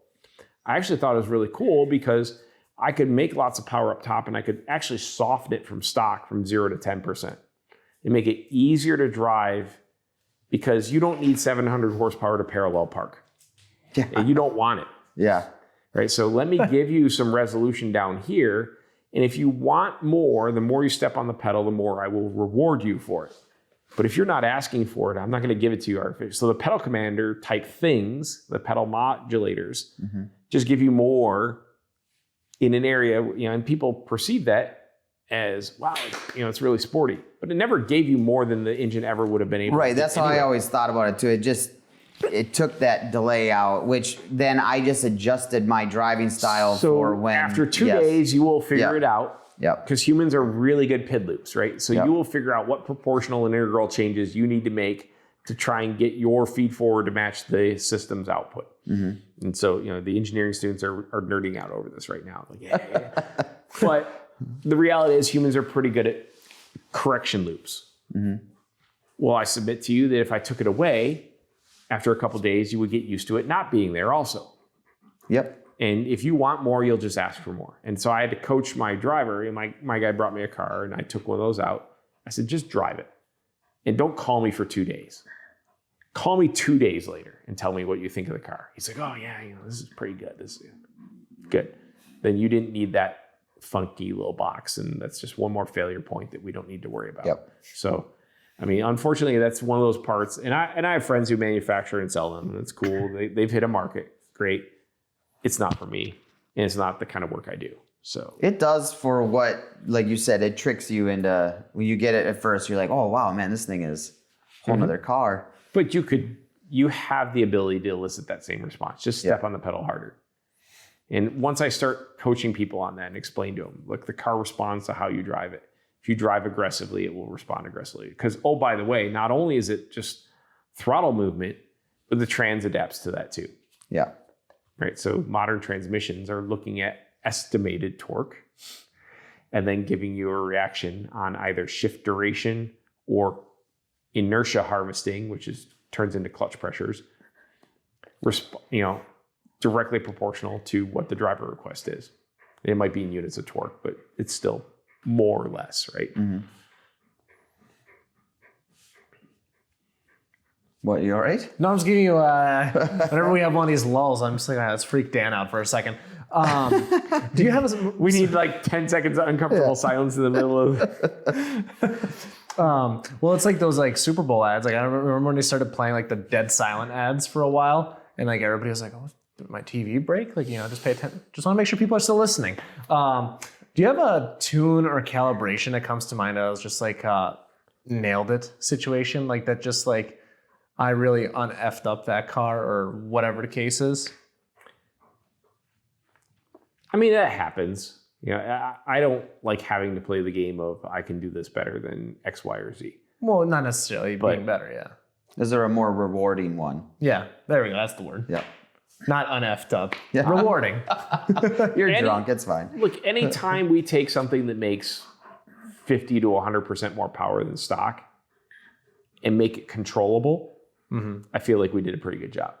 Now, if we can do that and, oh, by the way, pass emissions, then that's really cool, in my opinion. Because not only does it feel okay to the driver, but the agencies can never really come after us for that, right? We've done the right thing. Making horsepower is kind of easy, right? Just force more stuff through there. Bigger pump, put a bigger supercharger, bigger turbo, more boost, whatever. Shove more stuff in there. That's more power is not necessarily the stick by which I measure if I did a good job on a cal, because the amount of power the engine can make is decided by the engine builder, not by me. Yeah. So if I go to wide open throttle, I can't get more wide open, and I can't move the knock limit, and I have to give it an appropriate amount of fuel for what it's doing. You just triggered a question that I forgot to ask somebody else. I forgot to ask Ed this yesterday. When it comes to, well, first of all, what do you tune on? Is it a Mustang dyno? Dynos are hammers. Right. We use it as a tool. We can pound a nail or we can smash our thumb. Okay. I love working on a load-bearing dyno because the load-bearing dyno can replicate the loads that we see out in the real world. Right. So if we do a wide open throttle sweep, it takes more time the higher the speed gets to continue accelerating. During that time, heat builds up in the chamber. And if we are knock limited, that's where we're going to see it. Right. So I want that to kind of match reality. The nice thing is that on that dyno, we also can usually never get the same airflow across the car that we would get in the real world. So it's a little warmer than it would be in the real world. If I can live there, I'm going to have a hard time breaking it in the real world. Okay. So that's why I like that. I don't build my career upon I can make more power than so-and-so. Right. Do you adjust the load on the dyno based on what the car weighs? Is Yes. that a factor? Yeah, Okay. that should be part of the initial setup all Okay. the time. So it should know the difference between a pickup truck and a Corvette. Okay. Right. So both in mass and aero load. So there's usually a couple numbers in there that you have to adjust. And a lot of the modern dynos do that automatically. When I had my shop back in 1999, I bought a Mustang dyno. I was one of the first kids on the block to have one of those in a world of dyno jets. DynoJet has a load-bearing dyno available now too, right? So given my choice, would I want a 248 or 224, or would I want a 224 XLC, right? The LC is load control. I want the load control one, please. Because I always have the option to add the load. Now, for marketing purposes, people like the inertial dynos, and the sweep happens faster. So what might be a 13-second sweep on one dyno might be a 10-second sweep on another dyno. And by letting it sweep through really fast, we can get away with shit that we normally wouldn't do. And you feel like you're okay. I've also seen cases where cars were dialed in on that, and then they go to the drag strip, and the engine comes apart at the 1,000-foot mark. Yeah. Feels kind of bad. I don't want to have to explain that to my clients. Yeah, I think I was watching a Banks video like a year ago. Gail's got a Mustang dyno for a reason. Yeah, I can't remember how long the sweeps were. It might have been 15 seconds or maybe even longer. Well, he does trucks, right? So they got a lot of mass and a lot of aero resistance. Well, and they're also just constantly under a ton of load, right? Yeah. Oh, yeah. So on the OEM side, when we work on a truck program, we have to do testing that basically simulates hauling a trailer up the hill forever. In fact, all the OEM engineers who have done this, you guys are laughing now, have gone to Baker Grade in California. Okay. So there's a freeway section that goes right through Baker, California. That's a 70-mile-an-hour freeway, but it's a long uphill slog. And if you have to run the truck at GVW and often tow a trailer up that at freeway speed uphill in the California desert. Well, that sounds easy. It's going to get warm. Yeah. Right. The other is Davis Dam. So that's on the Colorado River, but it's a steeper, and it's kind of a little bit of an undulation, and it's really heavy. It's really hard. There are a number of these tests. GM tests in Death Valley a lot. So we would go from Stovepipe Wells up to either Daylight Pass or Emigrant Junction. And again, there's a mile of elevation climb, and the bottom of Death Valley is 120 plus. Okay. When you start. And although it's not 70 miles an hour up there, it's still, even if you're going 35 miles an hour and you're trying to haul all that mass up the hill, it might as well be steady state. Right? Yeah. The guys who are kings of steady state, boats, land speed guys. Oh, yeah. Right? Land speed is like the ultimate, right? You're just you're pinned against it, against aero load forever. Yeah. But boats are doing that continuously. The only good thing is they're floating on an infinite volume of cooling media if they choose to use it. Right? So I could not see racing a boat and not using forced induction with lake water charge cooling as my advantage, right? I don't know why you would build a naturally aspirated race boat unless it was class rules, right? Yeah. But you are going to plan on being wide open throttle for a quality amount of time. Okay. I think about that all the time on a boat because I do a lot of boat stuff too. So you're running that thing at 4,000 or 5,000 RPMs for a long period of time that you would not normally on a regular vehicle. 100%. Right? Yeah. And so cooling is a bigger concern than total raw horsepower output in most cases. Now, you guys race boats, right? So now how much power can I make with the constraint of temperature and time at temperature, right? But the truck guys do exactly that all the time too as well. Okay. So I'm curious, because whether it's a OE level or aftermarket level, because there's some crazy aftermarket testing out there too, of course. How intense does testing get? For example, like how much stress do you put an engine under? Like, let's say we were talking about like dyno sweeps earlier. Like, are we talking like just throw the house at it for a day or something, or what? One of your other guests talked about this. So a lot of OEMs have the equivalent of the general engine durability test, which is a sawtooth between peak torque and peak power, and back and forth between the two. And I think Sean was the one talking about it because that's a Ford test. And so the GED test is peak torque to peak power to peak torque to peak power. And theoretically, for 300 hours. Holy shit. So if you have a F-150, we might be towing for a while, right? You have an F-350, might be towing for a while, right? And so we want to make sure that the engine can do that. like the hardware. Now within, again, this is not at the supercharged level or what. This is like as delivered, which is why, they're detuned. Well, yeah, but they live through this. Yes. And so that is a fairly standard type of test. Every OEM's got a version of that. Even at Chrysler, they had the same thing. So the 5.7 has to go through it because the Hemi's going to just sit there and tow uphill forever. The getting an exemption from that takes an act of Congress at the OEM. And usually the ones that get the exemption are sports car things. And the only way we got the exemption, like when I was at Chrysler, was to point out that, look, a Hellcat at peak power only has 16 minutes of fuel in the gas tank in the car. Okay. You must stop the car and refuel because the gas tank only has this much fuel in it. There is no way you could be 300 hours of continuous work. You would have to stop, because they wanted us to test at like 700 plus horsepower, going from 700 horsepower to 700 foot-pounds back to 700. Yeah. Like, that's cool and all, but the customer can't do that.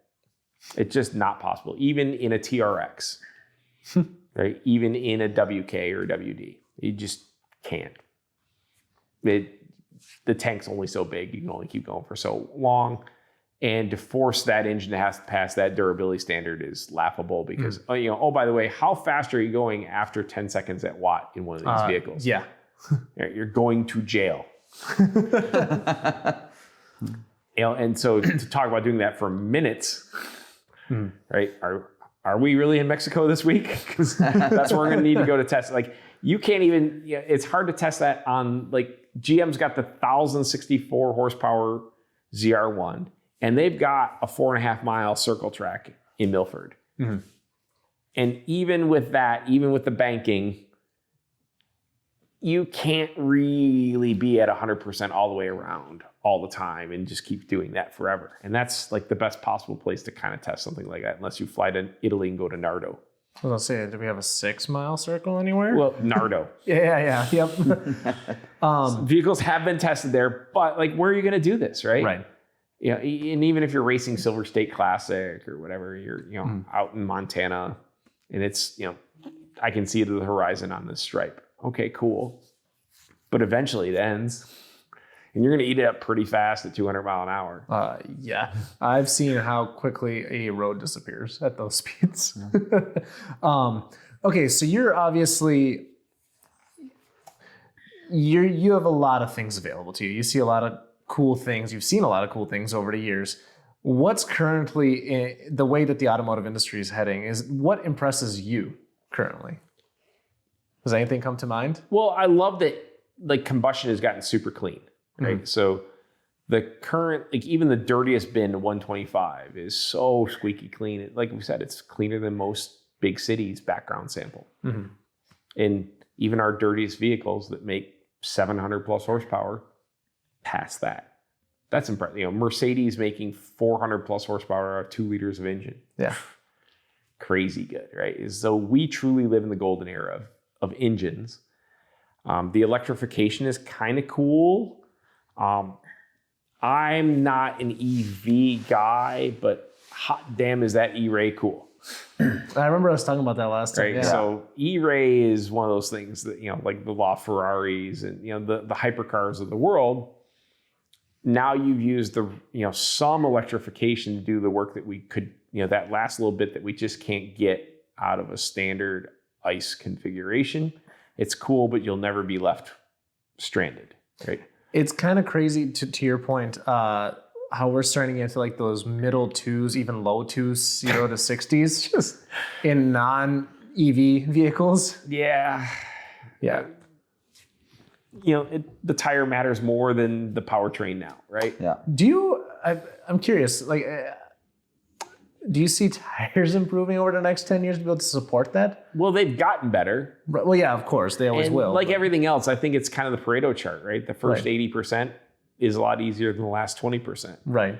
right? And it's diminishing returns the further you go out that curve, right? Because everything's 1,000 horsepower now. Like it's gonna be even worse. And especially like we talked about last time, like GM making the Hummer and whatever. Like that's gotta be one of our biggest challenges. I would rather see the industry lose weight that would be way cooler for me to see the industry lose weight. Because they're not Even doing that at Lotus all. doesn't do it like they used to, right? Yeah. Lotus was really good about selling lightweight vehicles. And there's not a whole lot of that, right? The ND Miata, when it came out, was, I think, 400 pounds lighter than the NC. Unheard of weight loss, right? But every generation of a new car seems to be heavier than the previous. Why is that? People Bells and want more whistles. stuff, right? Yeah. It's heated and cooled seats. It's heated and cooled cup holders. It's more sound deadening. And then some of it's government required. Hey, we need side impact crash. We need offset frontal crash. We need roof rollover crush protection. So, and this is a question who was I having this debate with the other day? Why is it that the GT3 RS, for example, is still 1,000 pounds lighter than, let's say, maybe not 1,000 pounds, let's say 700-800 pounds lighter than a GTD, for example? How do we answer that question without, Because weight was the priority there, right? Okay. So you have to make it a priority, otherwise you're not going to get there. And that's a leadership decision. And does the GT3 RS have all the bells and whistles? So Let's say, does it have heated and cooled seats? Does it even have electric seats? well, that's a great question, but here's another comparison. The ZR1 the other day was only 5 seconds faster at VIR than a GT3 RS, but it's making twice the horsepower. So what I'm getting at here is horsepower just kind of like an easy answer sometimes? Well, it's easy to make more power right now, right? We have proven as an industry, we can make more power than we can harness. So knowing that, I would love to see them attack the other end of the equation, right? So take the mass out, because this whole F equals MA thing, right? So you can put more force in, or you can have less mass to get the same acceleration. And we're kind of limited on acceleration capability because, again, the tire can only do so much work. No And such even if thing we're as using all too much four of them. horsepower, just not enough traction. Yeah, but I mean, if the car was lighter, the same amount of energy input to it would accelerate it faster. Yeah. So until that becomes a priority, it's hard to get there. Right? And I love to see more stuff in the aftermarket that was meaningful weight reduction things. Right. So replacing a steel hood with a fiberglass or carbon hood, cool. Well, I think that OEMs have gotten pretty good about that as well, right? Yeah. So the low hanging fruit is pretty much starting to disappear. Right. Now, I love seeing carbon wheels. Right? Carbon brakes, carbon wheels, because that's the best place to lose weight. It's unsprung rotating mass. Awesome. Right. Next best place would be up on the top of the car. Right. So carbon roof panels. Well, a lot of OEMs are getting into that. Right? Yeah. So, okay, we took mass out of the highest point of the car, but in the next breath, they added a hybrid drive system that added 800 pounds to the car, right? The new M5 is shameful. I was going to say M5. Yeah. Okay. It does not replace the F90. Sorry. So that's a good transition. Then you asked what excites him or what whatever about the future of this. Is there anything that worries or scares you into where this is all going? Well, I don't want to see politics drive the requirements, right? Okay. So, because politics can change with, an election. Yeah. Well, look, you already said some of the emission stuff has been pulled back. Right? Was that? They did. Well, they didn't pull back emissions requirements. They just shut California up a little bit. Yeah, they told California they didn't have their waiver to force the CAFE standard, which becomes an EV mandate de facto. Tier 4 vehicle emissions are so stinking clean. And even if I've talked to the guys at the EPA, and even they've said, look, if the entire fleet, if nobody in the fleet was dirtier than Tier 2, which is like, late 90s kind of emissions, automobiles wouldn't be a significant contributor to the environment. We'd be cool, right? But because there's enough bad guys out there, and it's not racers only, it's Karen who's never put a tune-up on our minivan, right? So to offset that, we got to make sure all the vehicles coming out are so stinking clean that they offset these handful of bad guys, right? So it's, again, kind of the 80-20 thing. Right. That's pretty clean. And I mean, it's a whole separate can of worms geopolitically to talk about where is the emissions, right? other countries, other shipping methods, like, transoceanic ships, really awful for Have you emissions. seen how big the engine parts are for those things? By the way, that's a lot of energy to spin some of those things. As we're drinking something that just goes on a boat ride for fun. Yeah. Just saying. Yeah. And this is where we give a Banish Just 15-second ad on what is it again that we're drinking? Well, this is Jefferson's Ocean from our friends at Kentucky Artisan Distillery. And it's Delicious, by the way. The boat ride is totally worth it. Yeah, if you guys need a spokesman here in Detroit, Calibrating Success is available to talk about ethanol. How we use it for its many purposes between propulsion and consumption. Yeah. You said what? So where does it ship from then? It doesn't. It goes on a boat ride just for flavor. It literally They distill it in Kentucky, right? Okay. It's bourbon. Yep.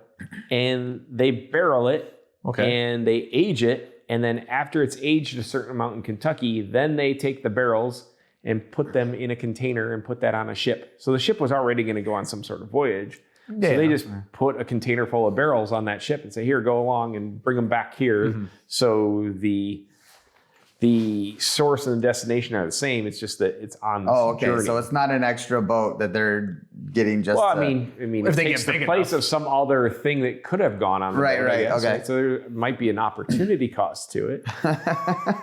But you weren't kidding. It just goes for fun. I told you didn't hear him tell us that in the beginning? Oh, I was blacked out. Right? Okay. I mean, the result is pretty good. It is pretty damn good. I will say it goes down pretty smooth. I will definitely get a bottle of this. So, and if shout out to Secret and Jim, because I'm drinking it. They pay me for it. It's okay. I'll email them, and if they don't sponsor this whole segment's gonna get cut. No, I'm kidding. But anyways, shoot, where the heck were we? I don't know. Politics and such. Yeah, that's what it was. Okay. Well, anyways, this is one of the things I wanted to talk about because obviously you have this handy dandy injector machine right behind you. Real cheat code for tuning. Yeah. Well, so real quick, I know we've talked about this a little bit previous episode, but for people who haven't heard before, touch on what that is, what the goal of it is, and what's your affiliation with it. Okay, so my affiliation is mine. I invented it from scratch. I was using one of the out the gate. I was using one of the other machines out there. What this is not is it's not a clean and flow machine, right? So if your injectors cannot be cleaned using a little ultrasonic thing like this and get them clean enough to work, I don't want to run them in this. Right? This is a precision measurement instrument. Mm-hmm. We've got a fairly spendy flow meter in it. And in addition to the spendy flow meter, it's got all the other stuff to keep it consistent, right? So I was, once upon a time, as I got better about realizing how this calibration thing works, especially in the aftermarket versus the OEM. OEMs have laboratory machines that, by the way, cost hundreds of thousands of dollars to do what this thing does. And what would be the difference between this and OEM level? $100,000. Yeah, Dan's right. Look, I get to within a couple percent of what the answer is going to be, and anything within 3% gets you an A in any engineering class I ever took. Yeah. So I'm okay with this number. And by the way, injectors in production are plus minus 6% anyway. Okay. So any random set of injectors, if I pull them out, out of stock, they should be within a certain percentage, and the OEMs will just accept it. Now, we as race car people, we want things tighter and cleaner, and we want to know exactly where our engine is. So do I accept that plus minus 6% from generic data on something, or do I find precisely the answer for this set of 8 injectors? Mm-hmm. This lets me answer that, right? So even though they may be flow matched to each other, and you can find that on a cheap bench, like the Alibaba $100 benches, will show you if injectors are close to each other for whatever certain pulse width you want to test them at with whatever goo or fluid or whatever you shove through them. If you want the calibration data that you would copy and paste into the ECU that represents what is going out of the injector based on how long it's open, and every OEM has a slightly different way of modeling that, we have no choice but to run the complete sweep of tests and then normalize that back to the units that ECU uses. So the machine can run the test, and the software that I use, I've reverse engineered most of the popular injector models. So I can take the raw data from the machine and turn that into something that my clients or myself can paste right into the ECU And now I have a very solid relationship between on time for the injector and milligrams of fuel going into the cylinder on that shot. Now the fuel delivery part of air to fuel ratio is no longer a question. Now I use my lambda sensor to solve for airflow, right? Because we have lots of unknowns, right? So in basic scientific method is one test, one unknown, one change, one result. And if I'm sitting there idling, I'm trying to figure out, well, why am I rich or lean? Is it my mass airflow curve or my VE table, whichever one I'm working off of? Is it my desired ratio? Or is it the fuel delivery? And the fuel delivery, unfortunately, is not one thing. It is the sum of the flow rate, the offset, and the nonlinear characteristics at small pulses. So I've got too many unknowns going into the one equation. So if I take all of the fuel injector stuff out of the unknowns, I know one target ratio, and now I can get down to this is what the airflow must have been. Now at the OEM, to supersede all of this, they put an even more fancy, more expensive flow meter on the wall in the dyno cell while they're running, and they know the instantaneous continuous fuel flow going to the engine. What I'm doing here is I'm measuring the injectors such that the injectors basically become the fuel flow measurement. Either way, you take that and some chemical balance, which a lambda sensor is really good at giving us, and solve for what the airflow must have been. So if I wanted to make it richer or leaner to get on the target, the cool thing is if the fuel flow number is right, 10% change is a 10% change, right? A 5% change is a 5% change. So now I'm calibrating, not tuning. Right. So now it's just math. And I get there in one or two shots. Cool. Bang. There we go. And I waste less time. It saves me tons of time on the calibration side, on the backside. And the quality of my work gets better because now I've correctly estimated the air charge for today's conditions. And so now if the weather conditions change, the only thing changing is the weather influence, not the fuel flow, right? So all of this just makes it much easier. You know, it's the fundamental, the number one thing that we start with. So I tried to point that out in the earlier books and some of our training and whatever. And I'm finishing up book number 4. Oh yeah, I forgot about that. How's that been going? I'm almost done. I'm working on the appendices now, and then I have to get my images and everything. I want to have it off to the publisher this year. Okay. And we'll come back to this in a second, but what's the hardest part about writing a book? Setting the time aside. That's fair. It's easy to get interrupted. You know, each book I've written has been about a 2-year adventure. Okay. Just because stuff comes up. You can't just sit and make it your job for 40 hours straight and another 40 hours straight. That's not possible. There's too many other things going on in life. I wish I could pay all my bills by just being an author. It's not that simple. So unfortunately, I got to go work and do other stuff. But I'm trying to get this out. I want to do the brain dump, and gosh, I wish somebody would have told me this earlier. Those become the lessons that become the books, right? So your newest one, what's the overall title that the publisher is going to change on you? So I talked to him today, and I think finally on book number 4, they're going to accept my title. Okay. So this one, loosely, I'm aiming for how to tune practically anything. Okay. So then does that kind of, so first of all, when did the first one release? Was it 2007? Okay, I was going to say 6. Yeah, 2007 is when that first one went out. So with your new one, obviously we're almost 20 years later. Well, I guess, when you got the knowledge for that one and all that, let's call it 20 years. Are you basically adapting for all of that? And I think everything that I published in that first book stands. Okay. It's the science. The science, the equations, they don't change. Okay. Right? How a mass airflow sensor has not changed in 20 years. It's a hot wire element with air blowing over it. It gets a signal proportional to that. Okay. O2 sensors haven't really changed. So all that applies in the first book, Engine Management Advanced Tuning. You guys watching at home. If you want a signed copy, email me. Okay. Check out my website. Get a hold of me. I will. Is your email on your website? Oh, absolutely. It's Greg at Calibrated Success. Okay, cool. I've had a few people ask, so. Yeah. And we've got an online store, but it won't let you finish the sale. It'll send it to me, and you'll get an email from me. But whatever. One of the options I offer is, hey, if you want to buy the book, yes, you can go to Amazon. They'll have it on your doorstep tomorrow. Or if you want to buy it from me, I'll sign it. There's an option. I'll write something naughty in it for you. People love that, apparently. Yeah. I get to say the 7 words inside the book that I can't say on here. The 7 words. So that was a great text, by the way. That made my lunch today. That was hilarious. Yeah. So yeah, you can't. At any rate, if you order the book from me, yes, I'm happy to sign it. Whatever, cool. You know, I'm flattered. I love it, and I love connecting with people. I like seeing the light bulb going on over someone's head. So the first book was kind of cool because it like really laid out, these are the fundamentals, these will never change. I wish somebody would have just explained it to me this way before.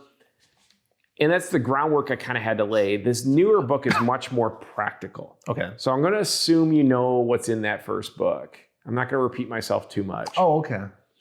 But what do we do with that? So what's, you know, you're going to see something that looks like this, and you're going to do something that looks like this as a result until it looks like that. So you kind of want a little bit of a baseline going into it. Yeah, because I don't want to spend... Read the first book. Okay. Yeah, I don't want to spend all day, again, explaining what volumetric efficiency equations are. Right. But by this point, you appreciate that they represent something. And how do I know if I need to make this bigger or smaller? Okay. Cool. How do I know I'm close enough? Cool. Right. How much, you know, why should I add spark here? Why should I not? Okay. Right. Things that weren't necessarily as much of a deal then. Like I've got a lot of torque security discussion on the new book and drive-by-wire, because all modern engines are drive-by-wire. They don't make string throttles anymore on new cars. Yeah. So this is a reality. So what does that mean when we say it's torque based? I have to explain that. So this book has a discussion of that. We live in an era where, like it or not, emissions are a thing. And so this stuff is in the ECU, and there's no reason we can't make cars really stupid fast and still have cats on them. So how do we make that live? Right? So all those Whipple cows still live with the factory cats. This car just made 800 of the tires, threw a set of cats. I'm good. So I just, you know, there's a couple things I want to do to not torch them. But other than that, yeah, you know, so it's part of the discussion. I mean, yeah, I know people are out there running long tubes and, you know, catless H's and whatever. Okay, cool. That's fine. Then skip this discussion. I'm those people. It's fine. Yeah. But You said, right? We have the offset. There's the good people and the bad people. I am bad people. Sorry. Yeah. Yeah. I won't hold it against you. But for your daily, it's probably not like that. No, right? It's not. So I don't know. He did paint all the trees black coming into this neighborhood. So yeah, a little bit of soot. That's allegedly. Got different tunes for that. That's fair. But so it's very practical, and then I'm putting some appendices in there on the popular platforms, right? So there's a GM appendix, and so I'm spelling it out. Look, GM is a MAF model and a speed density model, and they have to agree. And in fact, if you're doing global B, it got even more important because the thing will absolutely wig out on you if they don't agree. So, okay. So don't expect to tune one of these things by skipping this step. Right. Okay, so here's a question then. So you've obviously played around with the big three.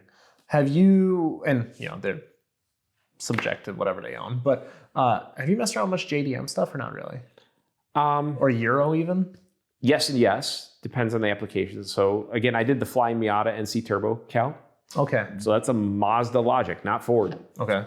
It is different than the Ford logic. Okay. Even though it's the same engine family, basically, right? And my Cobra once upon a time had 2.5 Duratec in it with a turbo. Right. And then, I ran it, I know the Ford logic, I ran it with a standalone, and now I'm doing basically the same engine, but with the Mazda controls. It's just different. Now, the final number for what we need for Lambda and Spark kind of jives with what I've seen before. But how I get there is a different path, right? How does Mazda model a fuel injector? It's different. Is the short answer. How do they control Spark? It's different. Okay. So yes, some of the other Japanese stuff is not as well supported for OEM reflash type tools in the aftermarket. I'm limited by the aftermarket, right? I don't do software access. And even like on GM Ford Chrysler stuff, whatever, I stay clear of that. That's poison to me because I've been on the inside and I don't want to have the illusion even of impropriety. I do not share any OEM stuff on the outboard side. But if software companies on their own have figured it out and reverse engineered, God bless them, once they get to engineering units of revolutions per minute and degrees per top dead center, it becomes a physics problem. And I teach high school physics. It's just applied high school physics to everything we do. On the Euro side, I worked for one of the European ECU companies. That whole Ford project we were talking about in the previous podcast was on a European ECU. So yes, we had to use their logic to run that. Yeah. Bosch controllers are used on a lot of things nowadays. The Bosch logic. Well, cool thing is it follows physics.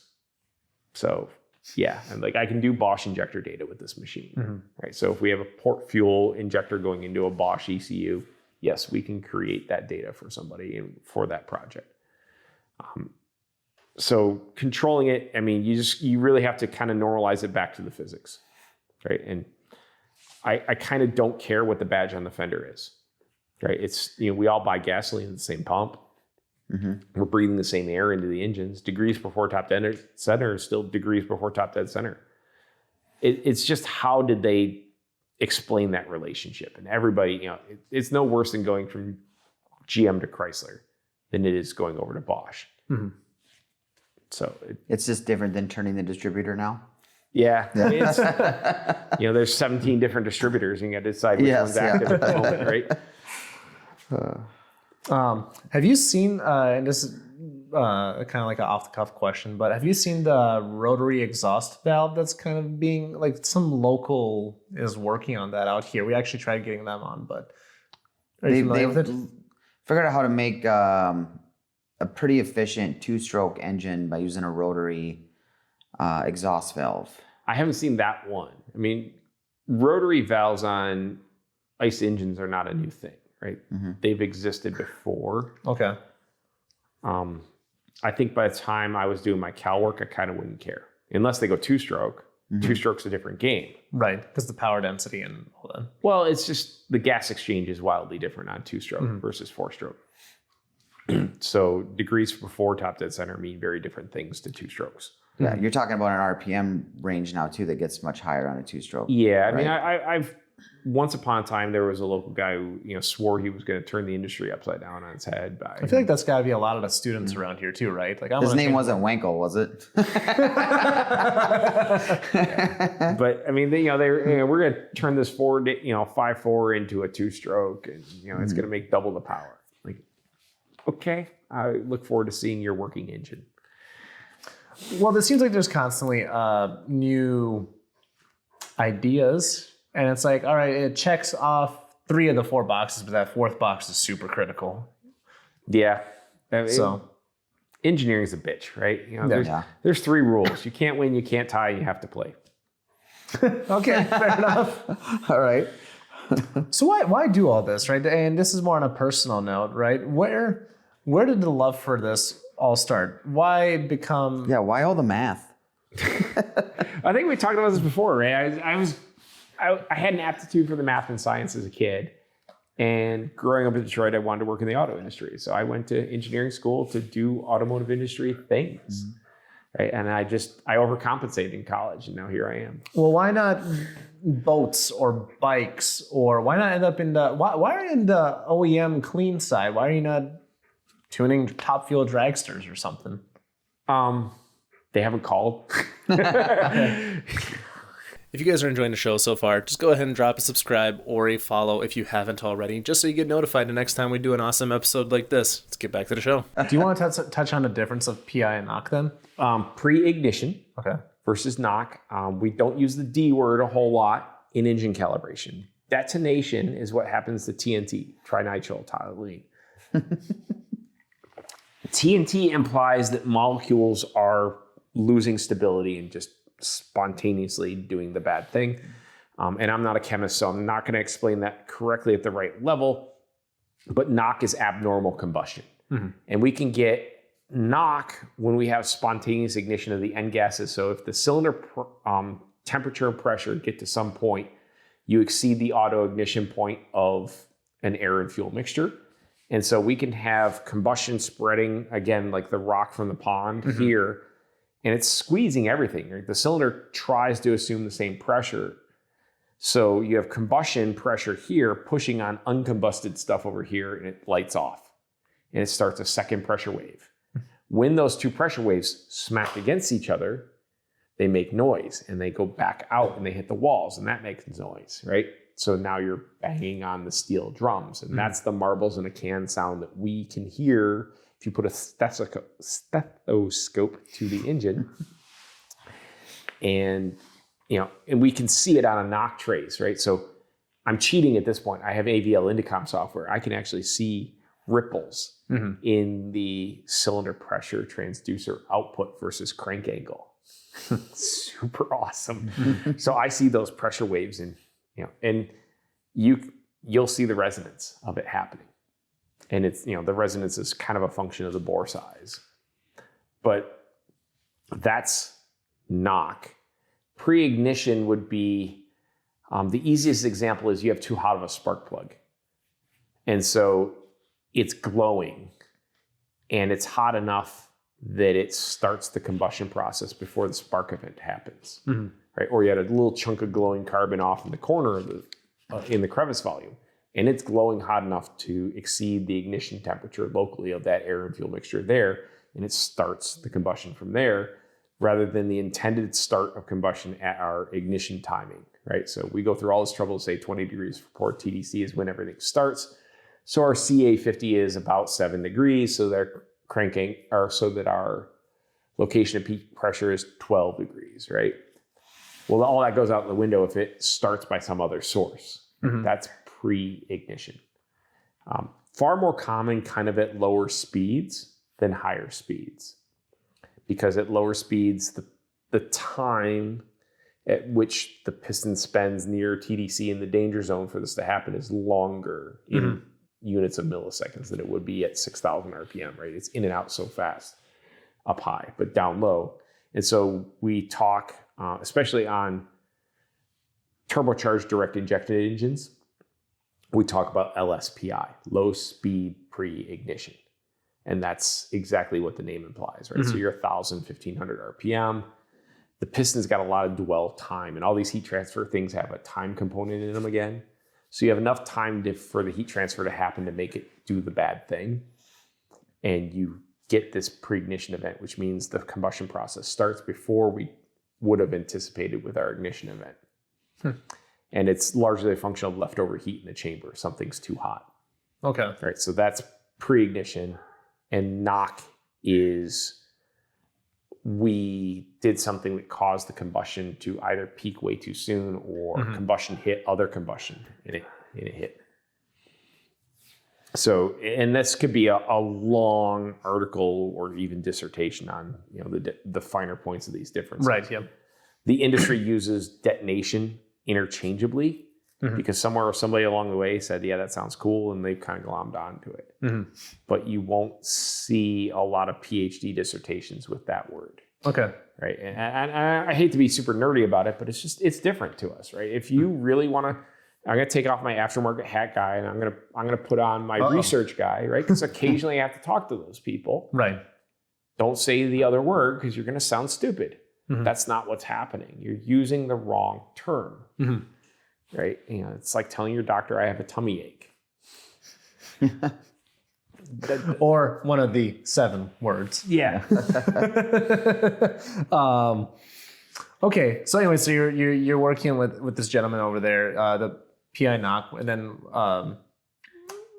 was there more to that story? You added 2%. Well, that's just like trying to control cylinder to cylinder so that it's not getting PI. Now, the cool thing is they had way more injector on it than they need.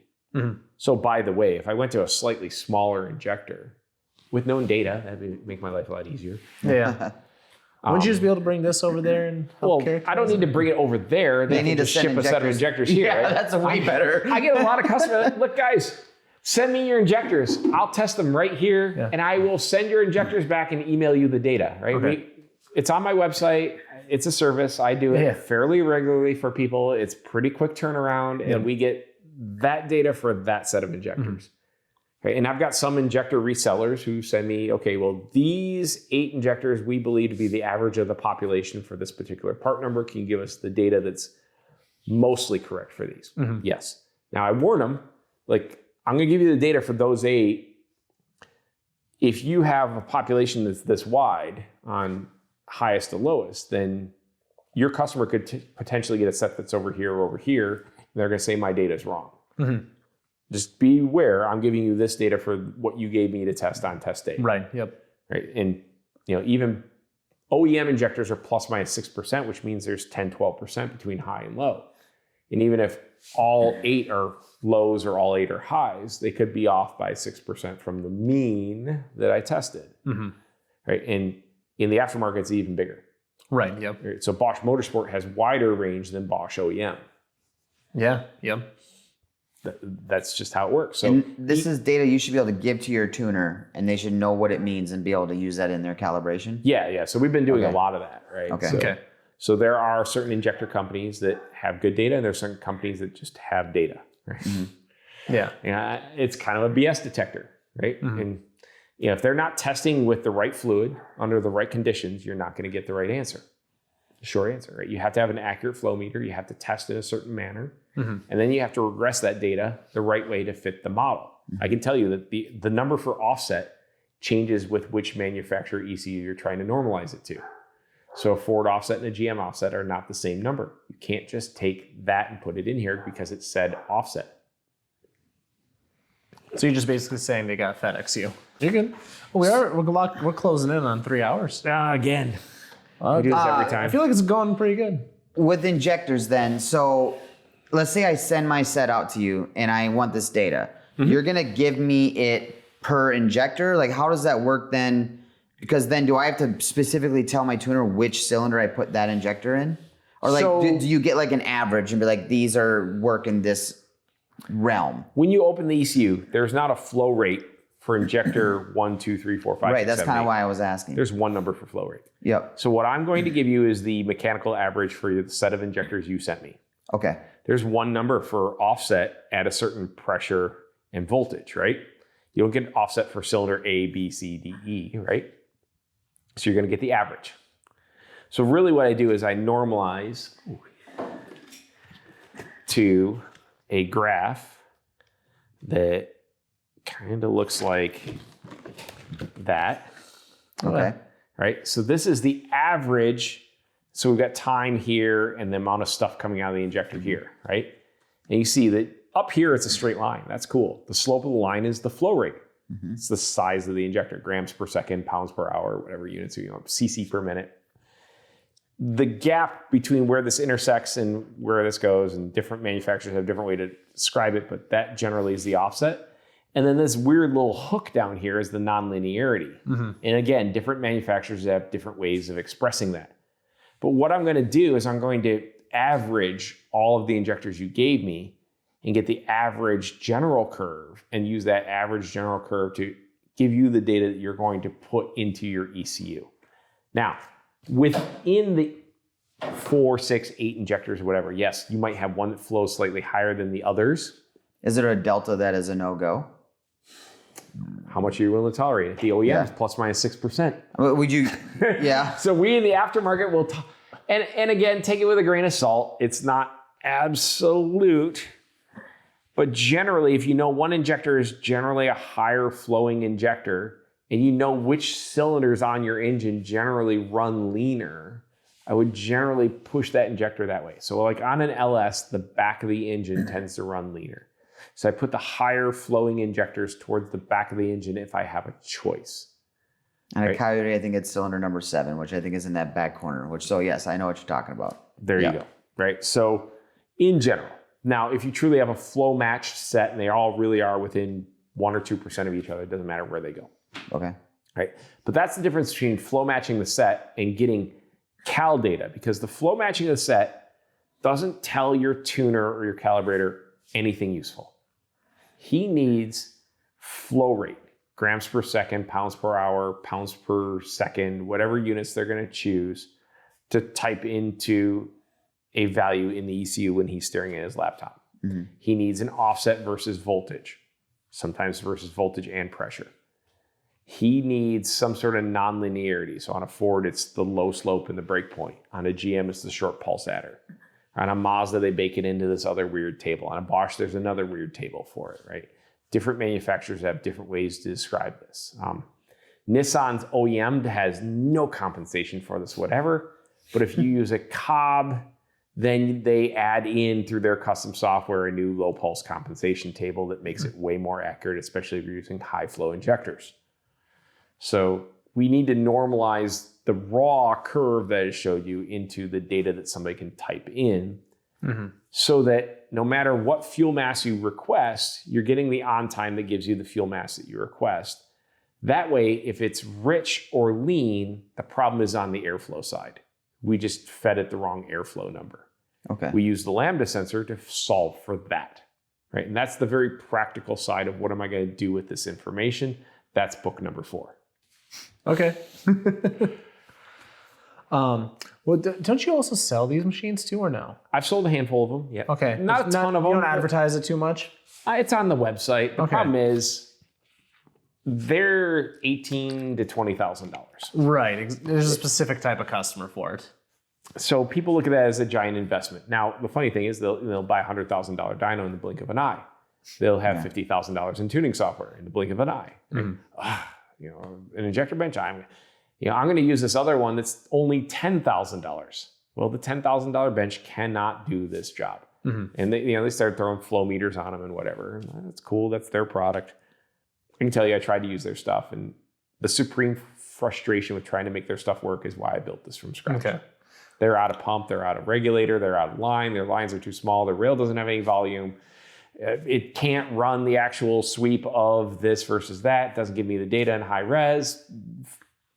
I went through years-long engineering process. Who would be your ideal customer for this? Would it be somebody on a large-scale tuning effort like Lund or somebody like that would use it for making sure they have the correct data? There are a couple shops that have it. I mean, Okay. and some of the shops just send me the injectors because it's probably easier and cheaper to just send them to me. I turn them around in a few days. Here's your data. Here's your injector. Here you go.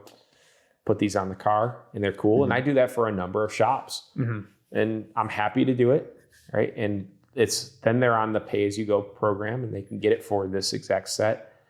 I've got a couple of injector manufacturers that I work with. Some of them just send me injectors. I test them. I say, okay, if you send me the average injectors for that part number, I'm going to give you the average data. There are others that have one of these benches in-house. And so they use it during their R&D. And then when they're all done, they use it to say, okay, here's the average for this part number. But they also know their distribution over time and everything, and they can spot check it along the way. Okay. So it's different. Like, people who, what I will tell you is there could be a significant difference between the static flow rate of an injector. So if they just turn the injectors on, they say, oh, well, it was on for 10 seconds, it flowed this many grams, and that's this many grams per second. Static flow rate is not the same as the slope of the line, especially as the injector flow rate goes up. Yeah. It gets really ugly, and you can make some bad assumptions there. And if you bake that into your calibration, now you're putting the opposite assumption into the mass airflow or the VE surface. Okay. And you're off by even more at idle because there's nonlinearity in there also. Yep. And now a modern ECU that's torque-based and trying to balance idles can't. It's just chasing its tail. And sometimes they get it right, sometimes they don't. It's okay today, but the weather changed. Yeah. Because you don't really realize that your airflow number was based on a bad fuel flow number. Sorry. Right. So this at least takes that part of the guesswork out. Right. And I'm happy to do that for people. And, there you go. If somebody really wants a bench, I've got a handful more of them over there. Right. I can build a few more. I don't know how many more of these I'm really going to build. I'm not. It's certainly not the thing I'm going to retire by having made. Right. So, it works. It does the thing. I've seen other benches out there that claim to do stuff. I've yet to see their data. I've got people using my data right now. There's, thousands and thousands of people using our data that came off this bench. I'm okay with it. I have a set of a certain tuner refused to use. So I might send them to you just so I have the data in case I want to use them. Yeah, absolutely. And tuners, they use what they're used to. And some of them use brands that when I've tested, I found that the data that they were telling everybody was the data is very wrong. Really? Yeah. And there's others that, like I've tested against like Injector Dynamics. They publish all their data. Turns out Paul's data is pretty good. Okay. Now he uses... Good, because that's the other set I have. Yeah, well, his stuff's good, right? They're expensive, but they're good. He tests with like heated virgin gasoline to get his numbers. I use room temperature and heptane. So not exactly the same stuff, but the math comes out pretty close. And when you do all the other stuff right, so you control the pressure, you control the temperature, you control the voltage, and you plot everything faithfully, then it works out, right? And so when I test a set of IDs, I usually come out within a few % of his published data. Okay. It's never going to be perfectly line on line. There's Right. always some noise in our testing and methods and whatever. It's not blind faith in the SAE test description, but we get darn close. Right, and it's an engineering exercise in what's the biggest noise factor, what matters and what doesn't. And so if you take care of the big things that matter, your answer gets really close really fast. I got the benefit of sitting in class with Dr. Haywood, who taught at MIT at the Sloan Lab. He wrote the 900-page book that all engineering students who study engines have to learn from. Ford brought him in. I had learned from him there. I got a chance to sit in the class. I wasn't required to, but I saw it was Haywood teaching. I'm like, put me in. I love, like, continuing education's cool. If you get a chance to learn from somebody smart, show up, right? I love doing it because there's always something more to learn. What a crazy idiot driving 10 hours across the country for that. Yeah. But Dr. Haywood is one of those guys who's like, pi, that's a 3. And gravity, that's a 10. And you're like, no, 9.802. He's like, 10. 3.1415, no, 3. Because he's accounted for the major noise factors already. So that little last bit isn't as important as you would think, but the process by which you collect your data and analyze it matters way more. Remote tuners. Okay. Send me your data and, like, what data do you want when you send me the data, right? So if people are just randomly driving to and from work and they send it to you and say, here, correct my VE surface based on that, it may give you a different answer than if I have you collect the data steady state on a load-bearing dyno. Right? I want something that looks like this because it takes these other noise factors out. Therefore, what I'm doing my math based upon is based on the core that really matters. And even if I'm off by a couple %, I'm still pretty darn close. That it's the experience of knowing that the test method matters. My experience with remote tuning has been very first log is usually push it to 3,000 RPMs, hold it there for a few seconds, let off, send me that data.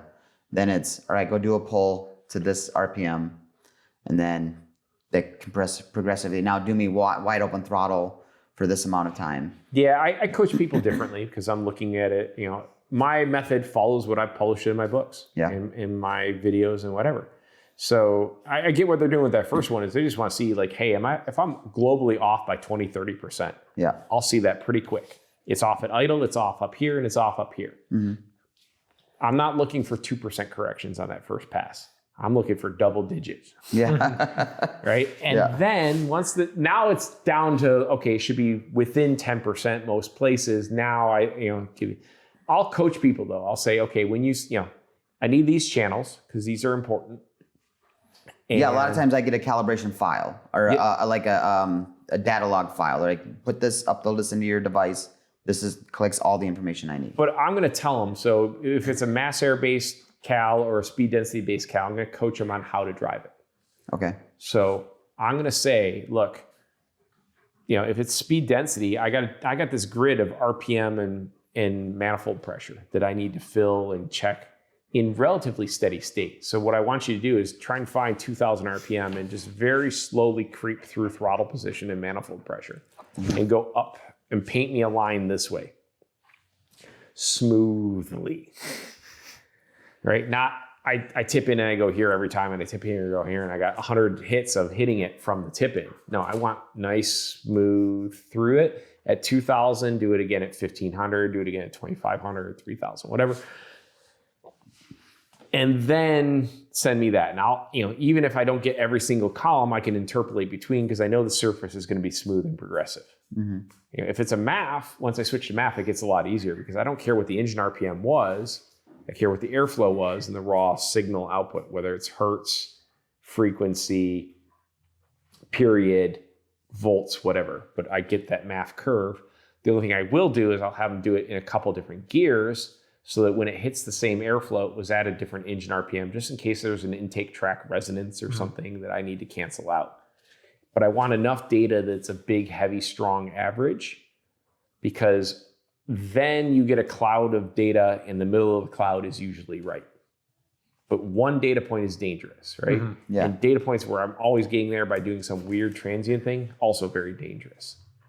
So analyzing that, visually, humans are pretty good at this, but then it's a lot easier if you just set up your data collection correctly in the first place, right? So I've seen guys go through a lot of trouble to try and create exotic filters to apply to the data, so that they can use this random driving to and from work to try and finally get that data. Or, you know what, in 20 minutes of the right process, I get everything I need. Mm-hmm. What's an example of like an exotic filter?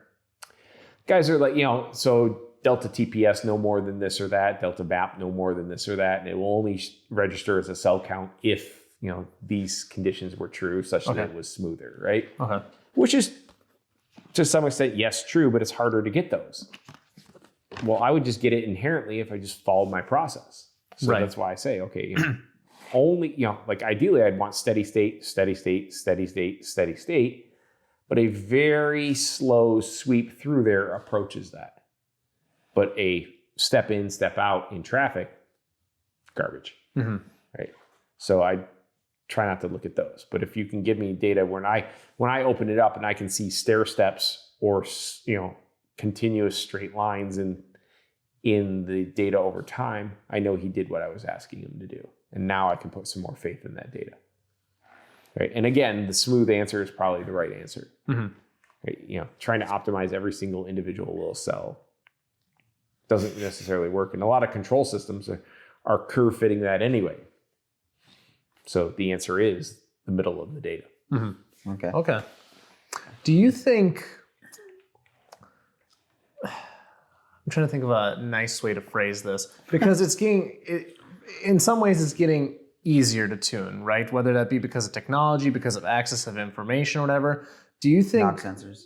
Yeah. Do you think... well, you remember 2 hours ago he said not much has changed. Yeah. But do you think people are taking shortcuts as tuning becomes more accessible to people? It's more accessible, so it's easy to get in the game, right? Everybody with a laptop's a tuner now. No problem. And the Dunning-Kruger curve is very real, right? Mm-hmm. They get that first peak of Mount Stupid. When I was young and I first started going after, I'm like, yeah, I can do this. And then you're like, oh, wait a minute. Why doesn't it follow this now, right? And you start having that until you get that epiphany later, and you come back up the other side of the curve, that you finally realize it. So nobody likes saying out loud that they had that experience, but it happens, right? And I joke, and it never ceases to amaze me how dumb I used to be. I'm still learning. I've been doing this for over 25 years. I'm still learning. I look for opportunities to learn. And there are new tools coming to us as we do this. But the control systems are not getting simpler. They're getting more complex, at least on the OEM side. Standalones, pretty straightforward. Other than they've now got kind of sophisticated methods of boost control and traction control. That's cool. I love seeing stuff like that. But it's kind of straightforward on how it works. Have you worked with a lot of standalones, and do you have one you prefer? I've worked with a bunch of them. Okay. Over the years. I remember DFI Gen 6. Yeah. Was that before or after I was born? I'm sure. Yeah. Well before. So yeah, you had to have a parallel port on the ECU. Oh, yeah. You can Google that. You can Google that. I know what that is. So at any rate, it's all kind of pink in the middle, right? We're still trying to do the same thing. The ECU, the fundamental job of the ECU is find out how much stuff was in the cylinder and then give it the right fuel and spark for whatever that is. How we describe that is different between different control systems, but almost as a rule, standalones are way easier than OEM stuff. Okay. But the OEMs keep putting layers on the onion. Yeah. And Not by their choice, too, from what I've heard. not always.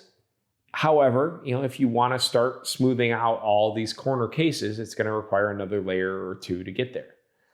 And so how you would fill this in gets more and more complex. You need more and more data to do that. And that's where some of the data parsing tools, and in fact, there's some things that are modeled that you cannot simply just do it. So the virtual VE was the first step that direction, right? So it became equation-based surfaces that knit together to form this VE table. There's no real VE table in GM Gen 4. And that's like dating back to early 2000s. Now lots of companies have neural networks. Right. A neural network, you cannot look at the number on a neural network for weights and biases and tell you what that means for percent VE. Has no correlation to us. So you have to have another tool to visualize it. And the tool is going to have to show it to you in a thing that you as a human can look at, modify it, and then you have to tell it, go train yourself and give yourself the new numbers in whatever system that is that represent that and let it go. One of the fascinating things I saw when your earlier guest was talking about using, training AI to help them fill in certain tables, because AI is really good at looking at lots of data and then giving you an output, but you have to tell it what you're looking for. And in some cases, I see where that'd be a really super useful tool. And in other cases, I see, people thinking they can use the AI for things that they absolutely should not. Right? I'm not going to let AI do my base spark surface. Right? I've seen way too many, laughable AI spark surfaces.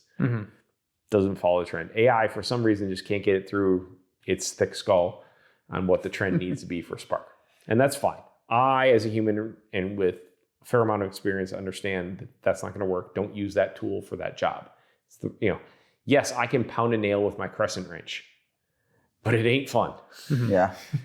Right? So just don't use it for that job. There are other places that you could use it. Now, one of the really cool things going forward is some of those really savvy guys use MATLAB to, put the equations in and solve for things. Once they understand the equations at work for some of these models, and you could ask AI to generate the MATLAB script to do the thing, that's pretty slick.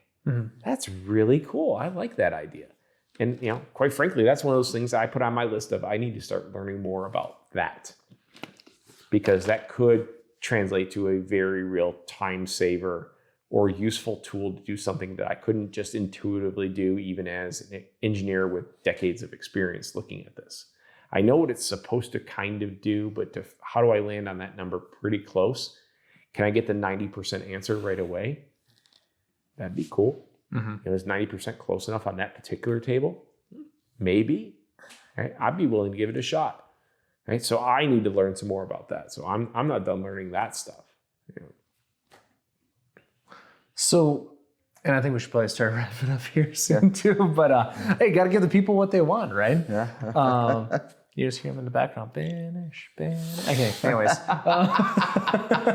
I need another drink. How do we... There's obviously a desire for this knowledge, right? Like there's a reason, for example, that this, and not tooting my own horn by any means, but there's a reason that we have listeners of this show. There's a desire for knowledge. How do we get more and more of this knowledge out there, right? Is this something that, I guess, do current students at universities, do they find stuff exciting? Do you see more people filling into the space? Is our industry growing and healthy, I guess? The students want to learn this. The problem is they have a limited amount of time in university and limited resources at the university. So I have guest lectured at engineering schools. Okay. Like I've gone back to Kettering and, I I helped set up the lab for Dr. Davis at the Mott Building in Kettering. Yes. Right. I've spoken to the guys, UC Riverside. I've got a good friend who's a professor at Clemson, right? There are programs out there that teach this stuff, but you only get the students for a certain amount of time. And they need to have a certain foundational level before you can get them to this. So like, if you're in a 4-year engineering program, the first 2 years, you're not even doing anything engine related yet. It's only after, junior 1 or junior 2 that you could finally start to qualify for having that discussion about this. Like, you got to get through lots of calculus and lots of physics and thermodynamics before you qualify for engine 1. Okay. Because you learn auto cycle and thermodynamics. So engines you can't talk about until you've had auto cycle. Right. So we have a lot of prerequisites before you can even get here on the engineering level. And then and these kids, okay, well, it's theoretically this. Well, turns out no engine runs on auto cycle. It doesn't run Carnot cycle either. It's somewhere in between, and it's a curve. It's not a straight line. Right. But they can't have that epiphany until they get into the lab and start seeing it and measuring it. Does the lab even have that? So it's a lot to throw at them in a limited amount of time. I don't think you can really get all of it, especially in an undergrad situation. There are some graduate programs that do some more. Cool. And, I've looked at some of that stuff. It's cool. And I'm always game to learn something new. But some of it, you're not going to learn until you do the smoky Unix thing and just go get your hands dirty. And there's a lot of people I've worked with who have no engineering degree, but they're awesome at this. Cool. Because they know by doing, and they've done it. Now they get kind of stuck occasionally because they can't anticipate, because they haven't had the hard engineering, heat transfer, thermodynamics, fluids, whatever, that tell them that this is going to follow this trend. Right. And so they don't know that, that was a major factor that influences this. So there's some middle ground there. But I think the people who are successful are the people who continue to learn. Okay. So it doesn't matter if you have your degree or not. Do I come to it with an open mind? Do I always try and find out what's really going on here? Can I measure it? And what does that mean? All right. Once I can measure it and understand what it means, now I can do something with it. Use it as your basis to collect the rest of the data. Yeah, sure. Why not? Yeah. Right. Even Smoky Unix did that, right? Yeah. It's, awesome. So entirely possible. It's, the degree is not the requirement, but it certainly helps. And because I'm not too far removed from college, granted not in an engineering field, but is there any fluff, or is there too much fluff in some of those base courses maybe that take up unnecessary time, or not really? No, I mean, they teach you these things for a reason, right? Heat transfer, you need to learn conduction, convection, radiation. Those things happen in engines and even in suspension systems, right? In cars and aerodynamics, fluid dynamics, whatever. A lot of these lessons translate. There's not enough time to cover everything. You can't learn everything all at once. And you certainly can't learn it in a weekend course. Right. So as much as I've taught classes, I can't give you... Or a 2.5-hour DVD. Well, yeah. So back to viewer mail. Let's hurry up and go back to our earlier question. For the first time in like 15 years, I got an email from a customer saying, hey, I saw your GM Gen 5, and I'm mad because you didn't explain how, some of these basic concepts. I call it basic concepts, but you didn't explain the volumetric efficiency thing. Like, well, in GM Gen 5, it was originally put together as a 2.5-hour Blu-ray, because that's all the data I can put on a Blu-ray disc. How long ago was this, by the way? This email? No, when you put together the... years ago. Years. Yeah. Years ago. For the kids listening and they don't know what Blu-ray is, we're just... Yeah. It's all on the streaming site now, so cartrainingonline.com. Yep. Okay. Put the link right here. Sure. So all of the video content is on the streaming site. And in fact, if you go to calibratedsuccess.com, it will link you over to cartrainingonline.com. My buddy Dave runs the site because he's the magician behind the camera who tries to make me not look like a monkey. I just get on and talk. So these videos, again, how much content can you give at what time? There's a lot of stuff going on in these ECUs. So when I talk about GM Gen 5 as an advanced topic, it's advanced. It is not intermediate and it is not novice. I need you to be aware of this and then this before we go to this. So if we talk about what's new with direct injection and torque-based control, I said in that disc or in that video, you must already be familiar with virtual VE. I covered it in this other session over here. Go check it out there. Because I don't have, that was a 40-minute segment. I don't have another 40 minutes to dedicate to it again. And if you saw it before, I'm not going to insult you by giving it to you again. Right? You paid for it there. You don't need to pay for it again here. Right. So now I'm going to go on to this new subject matter that builds on what you should already know. Right? So, you know, it's for the same reason I don't say how to connect your computer and read the file and save it. Right? In an advanced tuning video, you should know how to do this, how to turn on the Levels scanner. to it. I understand. Yeah. Right? So I'm going to focus on this. And a lot of my training's kind of over here. It's kind of advanced. I'm not the basic trainer of the industry. I'm sorry. And, you know, occasionally I get people who learn some bad habits and then they come to us and I have to help them unlearn it. But I do this for a reason. But if we're going to talk about this, I'm going to have some assumption that you have that right. And so when a guy, you know, emails me and says, you know, I don't like this because you didn't explain this basic thing to me in the advanced class. Like, dude, you took the 400 level course. You need to go take the 100 level. Yeah. I'm sorry, there's prerequisites. I can't make it any simpler. There is a lot of stuff going on. I didn't write the code at GM. Don't hate the player, man. That's like, No, I understand. And again, even though it wasn't in engineering, there's levels to it. Before you take the 400 level course, you got to do the entries. I understand.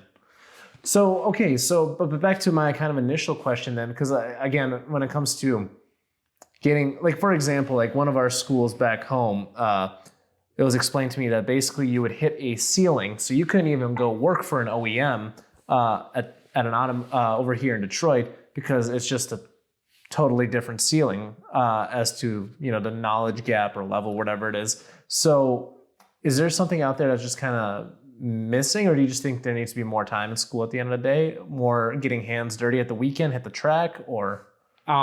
So as a former hiring manager Oh, okay. of a calibration group Okay. at an OEM, Okay. number one, I'm not allowed to hire anybody who doesn't have a bachelor's of science from an ABET certified university, period. Okay. That is an absolute requirement for the job. Don't look at me. I've worked with other calibrators along the way who had other degrees or not a 4-year degree, and I think they did a great job. Now, they're kind of rare in the industry, but they exist. Absolutely. Doesn't mean you don't know how an engine works and you couldn't calibrate. But to be hired on today to one of those teams, that's just one of the basic job requirements is you have your engineering degree. So it's engineering or computer science and from an approved school. So it can't be, you know, the Caribbean School of Engineering. No Brown University. So you had to check the box. And in fact, if you came from a foreign country and you got your degree from your foreign university, you would have to have a master's from a U.S. university on top of that just to get an interview. Not my call, but your resume wouldn't even hit my desk until then. Now, I look through it, and the first thing I'm looking for, who's got dirt under their fingernails? Okay. I want people on my team who know the difference between a piston and a Red Wing.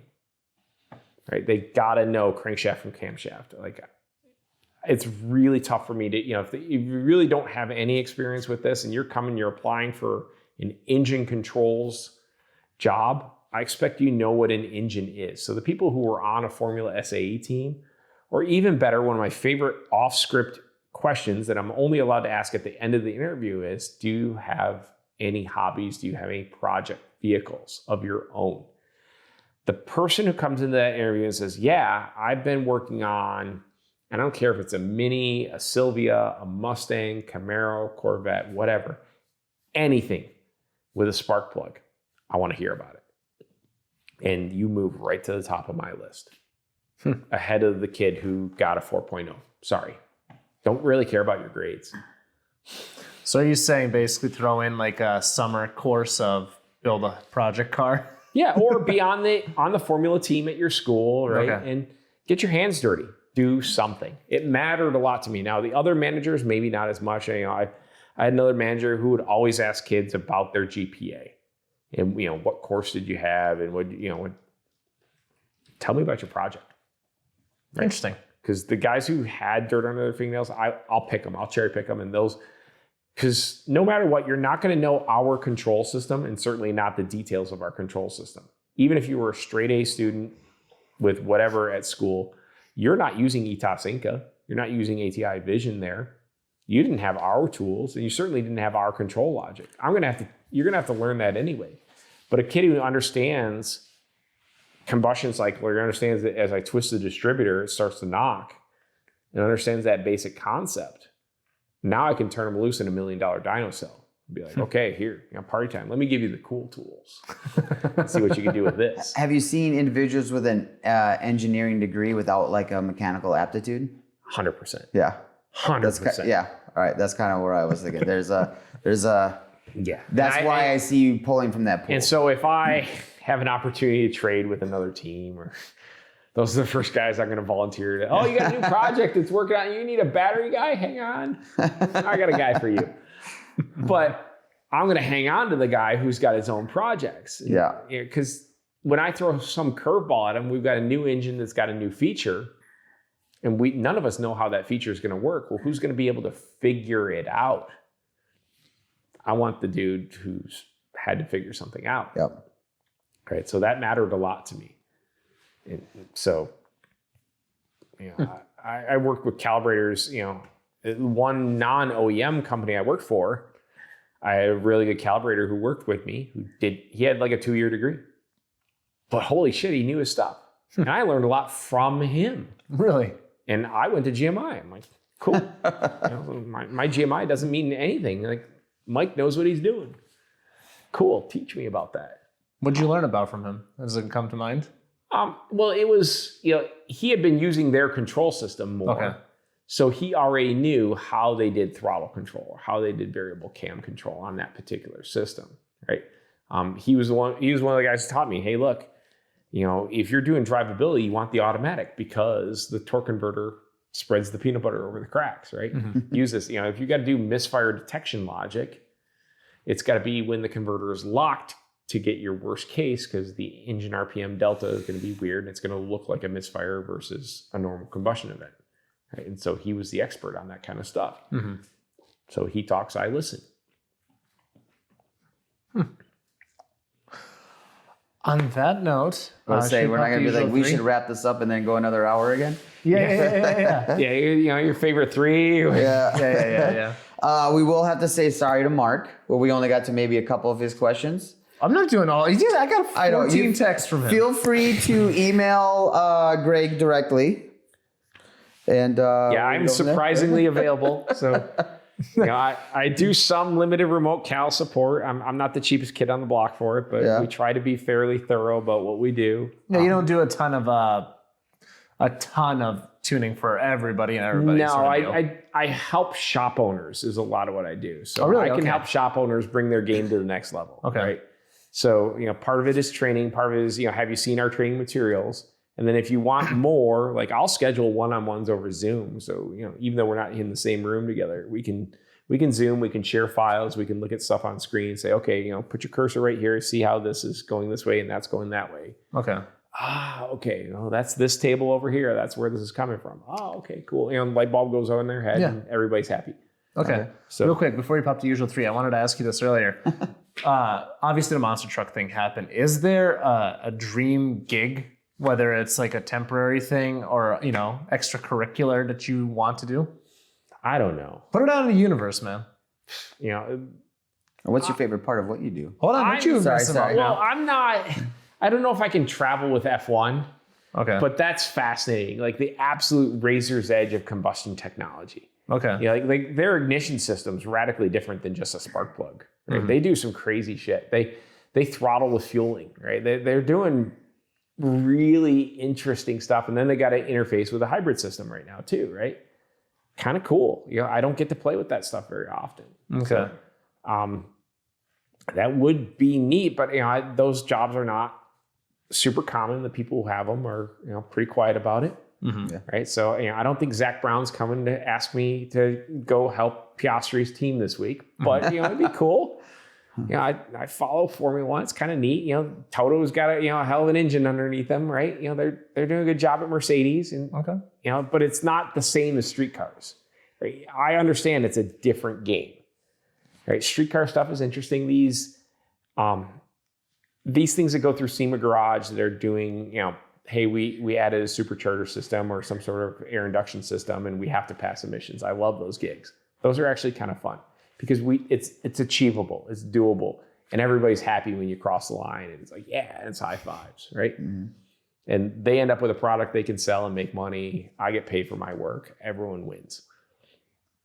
Formula One is just constantly crippling, like, we didn't win this week. I have to ask him, did you read Adrian Newey's book? I have not read it yet. I heard you guys talk about it on the podcast. I looked up. I bring it up whenever I can. So I threw it on my Amazon list. It's on its way. So cool. I ain't taking a commission, Mr. Adrian. Yeah, and the problem is here, as one of my faults, I read painfully slow. I'm a terribly slow reader, so to commit to reading a book is a large time commitment for me because I read silently in my head at the same pace at which I could read it aloud to a room of children. Okay. That's how I read as well. My comprehension's pretty high, but my intake rate is very slow. And fair. So it takes me a while to get through a book. I can't sit and crush a book in a weekend. It's not possible for me. And as a kid, they tried to give me speed reading classes and all. None of it gets through my skull. I can't do it. But, if I slowly digest it, I feel like I learn it a lot. So I've learned that my dream job is I'm now going to be aging catalytic converters with a blowtorch and a cigar, because evidently that's a thing that I didn't know. There was a company that aged catalytic converters. Companies, plural. Oh, okay. See, there's more than one of those. And usually it's a big block. They just run a big block poorly and make the thing orange. I've got plenty of cars laying around. We'll just strap them on. I'll sit there I'll sit in the driver's seat with the foot on the pedal. You're not far off. Yeah. All right. Well, let's wrap this up. Sure. We pick a different 3 cars this time? Yeah. All right, cool. All right. So what is it? It's street car. Always taking my job. Street car, race car, show car? Daily driver, show car, track car, race car. Okay, an unlimited budget, and sensibility no longer matters. So we'll pick our daily driver would be a McLaren Senna. Okay. All right. Our race car would be the current McLaren F1 car, and the show car would be a McLaren F1. Okay. Nice. Okay, what's with the obsession? Call me Zach. You really like Piastri right now, huh? I met Chris once upon a time. I think he's a swell guy. I use their product a lot. It's cool to see the HP logo on Oscar's helmet. So, Fair enough. So that's why the McLaren love? Yeah, you got to root for somebody. So, and I've been rooting for Oscar for a couple of years now. It's, hey, look, I saw him when he was at F3. Cool. This kid's going somewhere. Oh, you got a seat. Cool. Shit, he's doing really good. Yeah. He's, I think he's Kimi reincarnated sometimes. He's doing well. It's fun to watch. Perfect. Well, on that note, where can people find you? CalibratedSuccess.com.